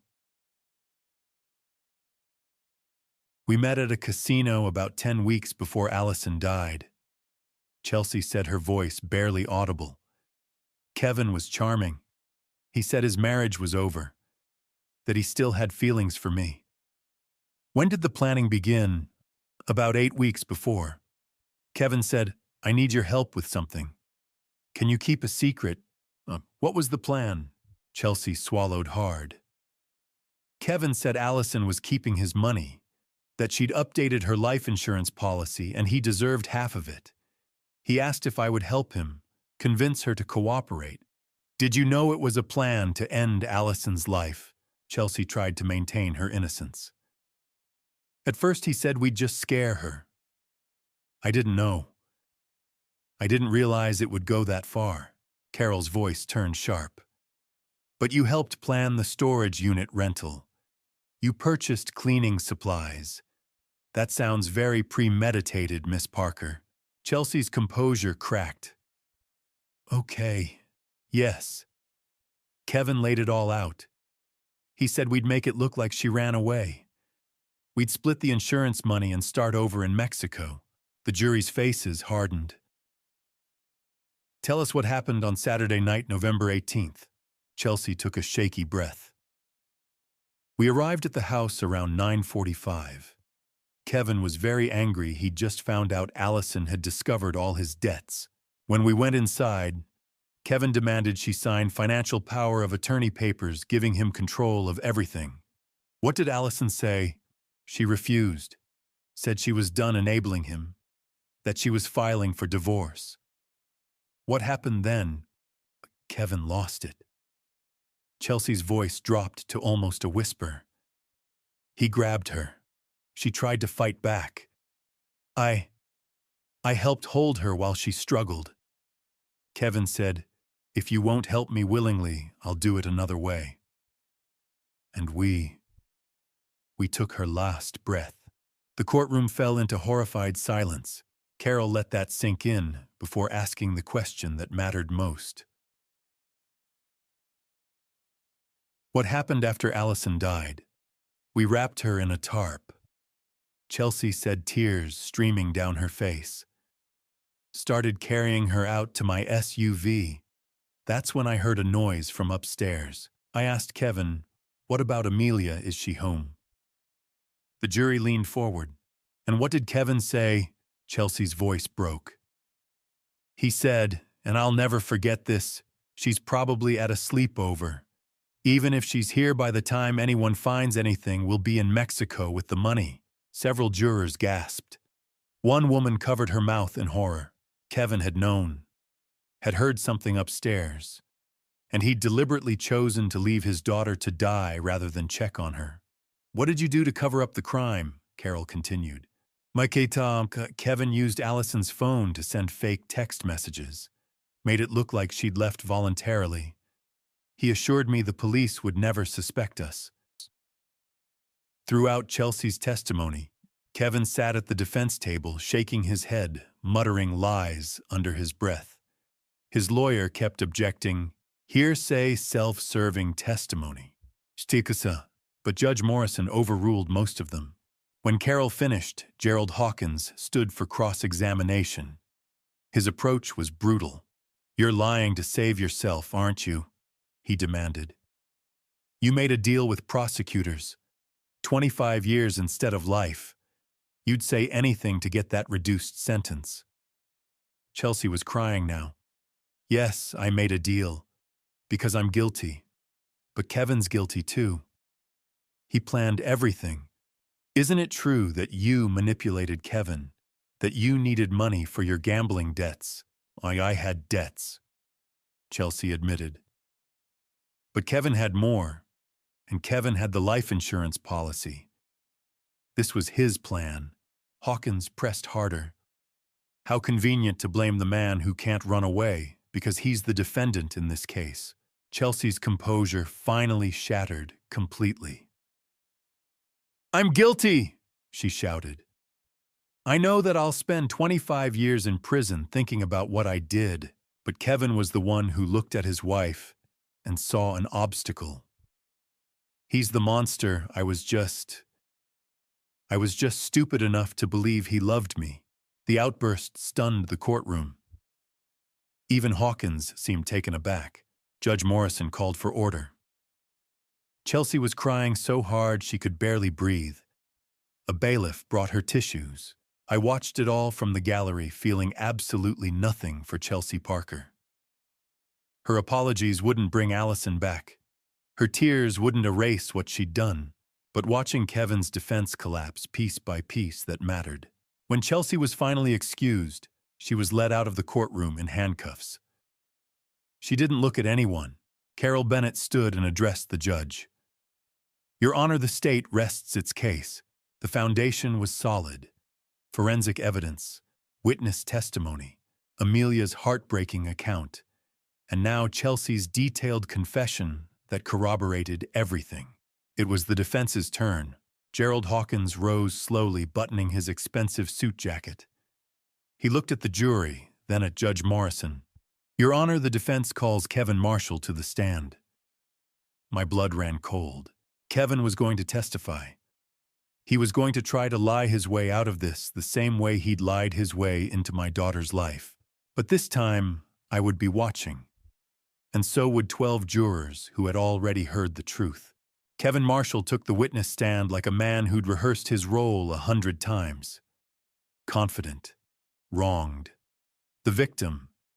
But lies always have a way of unraveling under pressure.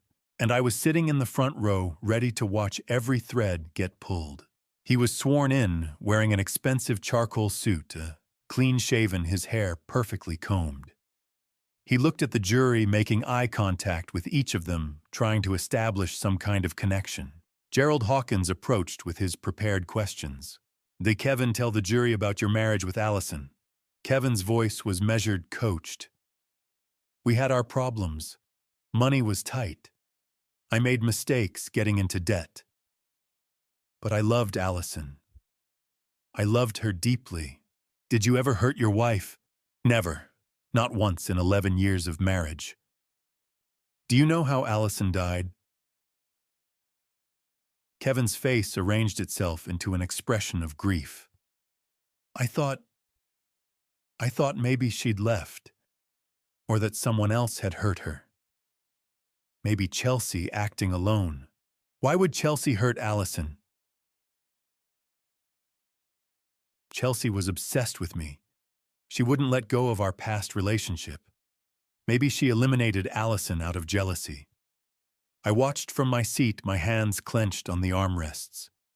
Every word was a lie, and he spoke them so smoothly. Then Carol Bennett stood for cross-examination. She walked toward Kevin slowly, calmly, like a predator circling prey. "Mr. Marshall, your wife's body was found in a storage unit that you rented, correct? Someone must have framed me, used my identity. Your fingerprints were on the rental contract." Kevin stumbled. I must have signed something Chelsea gave me. I didn't know what it was." "Your DNA was found under Allison's fingernails. How did it get there?" "No, we had an argument earlier that week. She may have scratched me then." The medical examiner testified that those skin cells were fresh, from the very night she died. "I can explain," Carol cut him off. "You searched online for, how long does life insurance pay out 3 weeks before your wife died? Explain that." "Ma, that was research. I'm a financial advisor. Clients ask these questions." "Name one client you advised about life insurance that month." Kevin went silent. I don't remember specific names." Carol's voice remained level, but the pressure was building. "You recruited 12 people into a Ponzi scheme and earned $95,000 in commission, correct?" That's not relevant to this case. It's relevant to your character, Mr. Marshall. You made $95,000 by lying to vulnerable people. Then you gambled it all away. I was a victim of that scheme too. No, Mr. Marshall. You were a recruiter. The FBI has proof. You're a professional con artist. Kevin's careful composure was starting to crack. This is ridiculous. Chelsea Parker testified that you knew Amelia might be in the house. That you said, by the time anyone finds anything, we'll be in Mexico with the money. Is that true? Chelsea is lying to save herself. Carol's voice turned sharp. Your daughter testified that she heard you say, "I'm sorry," right before her mother stopped breathing. Is Amelia lying too? She was confused. She's just a child. Mr. Marshall, you saw your wife as a final score to fix your debts, didn't you? $500,000 to solve all your problems. That's when Kevin exploded. She should have helped me. We were married. That money was mine too. She owed me everything He stopped mid-sentence, realizing his mistake. The courtroom erupted in gasps and whispers. Judge Morrison banged her gavel. Order! But the damage was done. Kevin had just admitted exactly what Carol had accused him of. He'd seen Allison as money, not a person. In the chaos, Kevin started crying fake tears I could see through from across the room. No, I loved her, he sobbed. Paul never believed that he poisoned Allison against me from the beginning. I couldn't stay silent. I jumped to my feet. You're a liar! Judge Morrison turned to me. Mr. Brennan, sit down immediately, or I will hold you in contempt of court. Detective Carter grabbed my arm and pulled me back into my seat. But in that moment, Kevin and I locked eyes across the courtroom. For 1 second, just one, Kevin's mask fell completely. His face went cold, empty. Those were the eyes of someone who felt nothing. Dead eyes. Then the fake tears returned, the wounded husband act resumed. But the jury had seen it. That flash of what Kevin Marshall really was underneath all the lies. Gerald Hawkins tried to salvage things with redirect examination, asking softball questions to give Kevin a chance to explain. But it was too late. Every answer Kevin gave now sounded hollow, desperate. When Kevin was finally excused and led back to the defense table, he was shaking. Judge Morrison addressed both sides. Closing arguments will begin tomorrow morning at 9 a.m.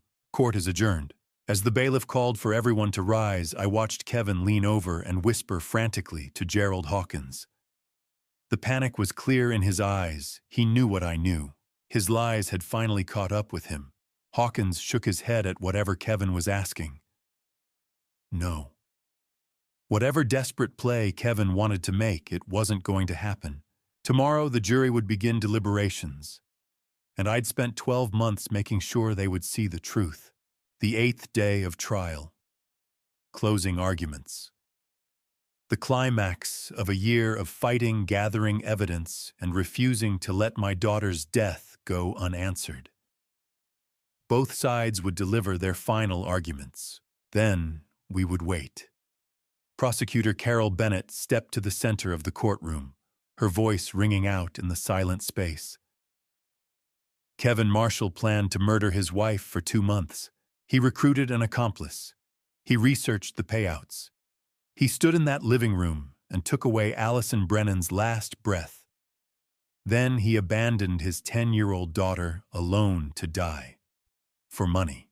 $500,000. That's the price he put on Allison's life. Don't let him get away with it. Defense attorney Gerald Hawkins stood adjusting his tie. Kevin Marshall is guilty of poor judgment, of debt, of trusting the wrong woman. But murder, premeditated murder. The evidence isn't there. Chelsea Parker is the real killer. She manipulated Kevin, killed Allison, and now she's cutting a deal to blame Kevin. There is reasonable doubt. You must acquit. I watched the jury's faces, hard to read. Some seemed decided, others still uncertain.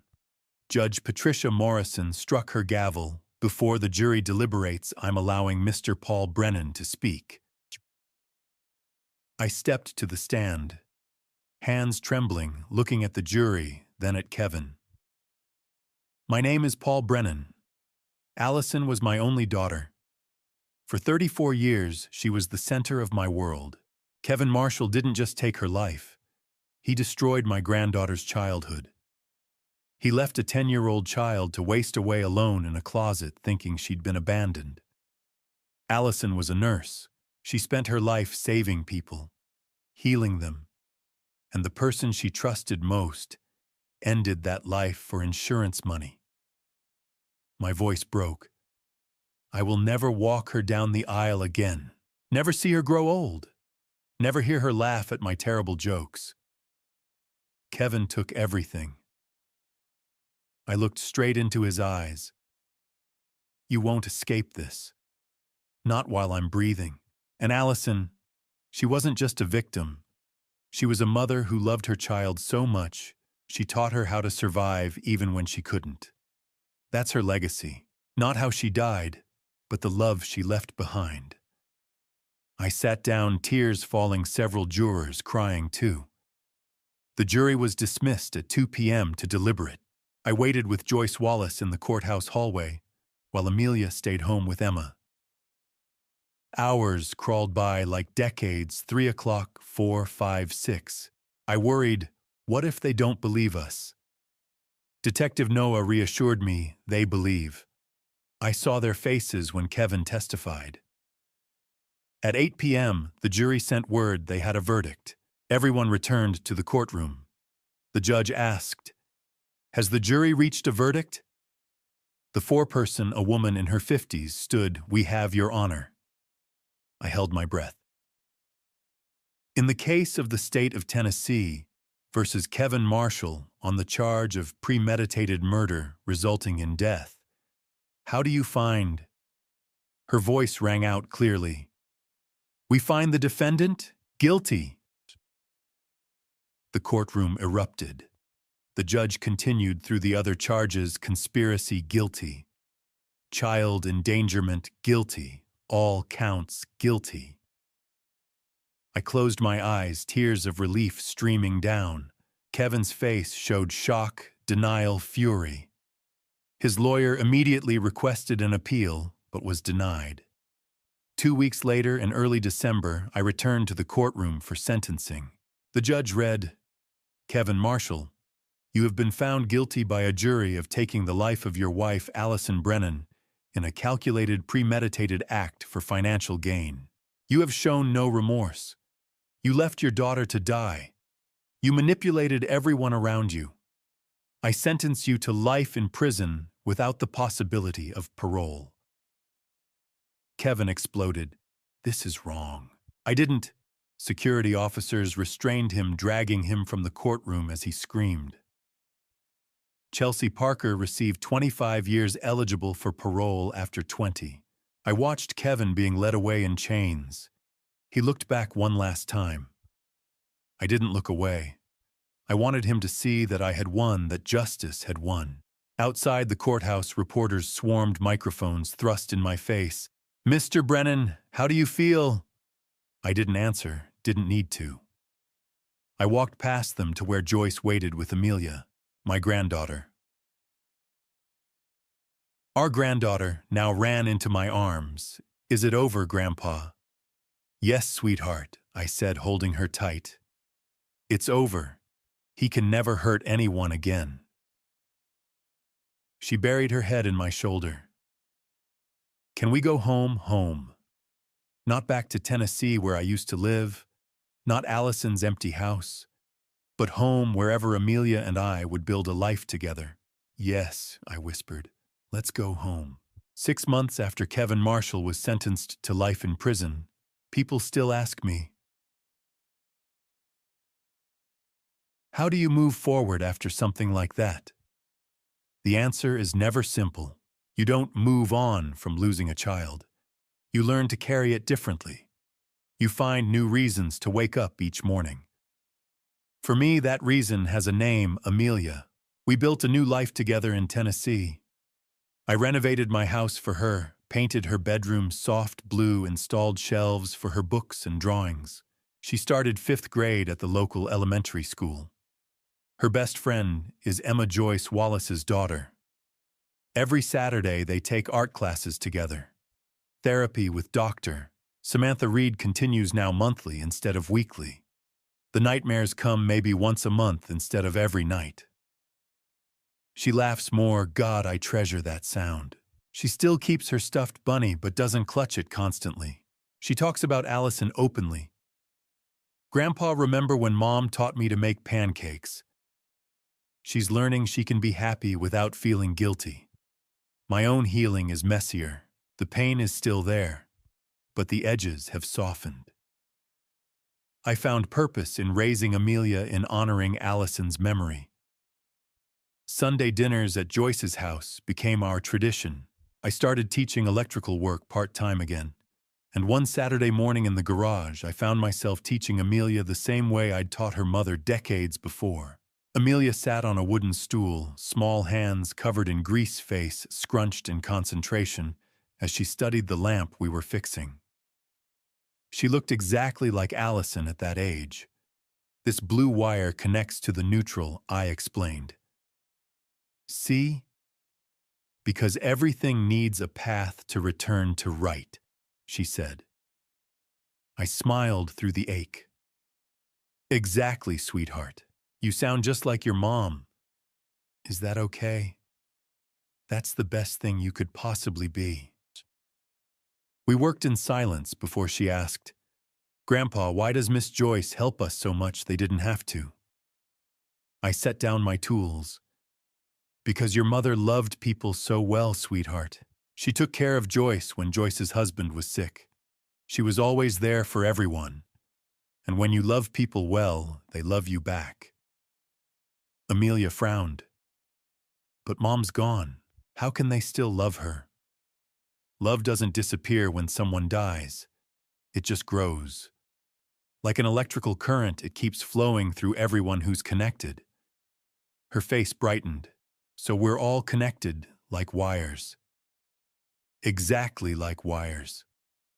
Later that week, I visited Allison's grave alone. The small cemetery was quiet, peaceful. I sat beside the headstone, tracing her name. I got justice for you, baby girl, I whispered. Kevin will spend the rest of his life in a cell. I hope it haunts him every day. My voice cracked. Amelia's doing okay. She's strong like you. I'm teaching her electrical work. She's good at it. Smart, just like her mother. I miss you every day, but I'm taking care of her. I promise. People ask how I keep going. The answer is simple, I have to. For Amelia, for Allison's memory. Kevin took my daughter, but he couldn't take our love. He couldn't take our family. He couldn't take our hope. The pain doesn't disappear. You just learn to carry it differently. Amelia asks about her mother often. We talk about Allison, the skilled nurse, the loving mother, the woman who taught her child how to survive, even when she couldn't survive herself. That's Allison's legacy. Not how she died, but how she lived. How she loved. How she prepared her daughter for a world without her. Every Friday at 6 o'clock, I still expect the phone to ring. Of course it doesn't, but sometimes when Amelia's laughing in the next room or showing me something she built, I feel Allison here. In the sunlight through the window, in the warmth of family at Joyce's table, in the connections that death cannot sever. Back in the garage, Amelia finished wiring the lamp. She plugged it in and flipped the switch. Light flooded the workspace. I did it. It works, she shouted. You certainly did, sweetheart. Your mom would be so proud. She threw her arms around me. I love you, Grandpa. I love you too, Amelia. Always. And to you listening to this story, remember this: I spent a year chasing justice for my daughter, and I got it. Kevin Marshall sits in a prison cell for the rest of his life. But if I could go back, I would tell myself one thing: trust your instincts sooner. The signs were there. The uncomfortable feeling at the wedding. The way Kevin's eyes shifted when he talked about money. The tension in Allison's voice during our last phone calls. I saw them all, but I told myself I was being paranoid, overprotective. Don't be like me. Don't wait until it's too late. This family story taught me that evil doesn't always announce itself with horns and fangs. Sometimes it wears a charming smile and calls you Dad. My dad revenge wasn't about hatred. It was about protecting the innocent and ensuring the guilty face consequences. But revenge, even righteous revenge, doesn't bring back what you've lost. It only ensures the darkness doesn't spread further. Looking back on this family story, I realized that Allison prepared Amelia not just for 7 days in a closet, but for a lifetime without her. She knew something was wrong. She tried to protect her child the only way she could. That's the power of a mother's love. It transcends death itself. And in pursuing my dad revenge, I learned that justice isn't just about punishment. It's about making sure the people we love didn't suffer in vain. God has a way of putting people in your path when you need them most. Joyce Wallace, Detective Noah Carter, Dr. Samantha Reed. They were all instruments of grace in the darkest chapter of our family story. I don't understand why God allowed Allison to die, and maybe I never will, but I know He didn't abandon us in that darkness. He gave us the strength to survive it. My advice: listen to that voice in your gut. If something feels wrong, investigate. Ask questions. Don't let politeness or fear of conflict silence your protective instincts. A father's or a dad's revenge should never be necessary, because we should act before tragedy strikes. If this story resonated with you, please take a moment to share it with someone who needs to hear it. Leave a comment below telling me what struck you most about this journey. And if you haven't already subscribed to this channel, your support helps these stories reach people who need them. Thank you for staying with me until the end of this painful but necessary family story. A final note: the stories on this channel may contain fictional elements created for educational purposes. If you find the content distressing or unsuitable, please feel free to exit and choose something more appropriate for you. Take care of yourselves and each other.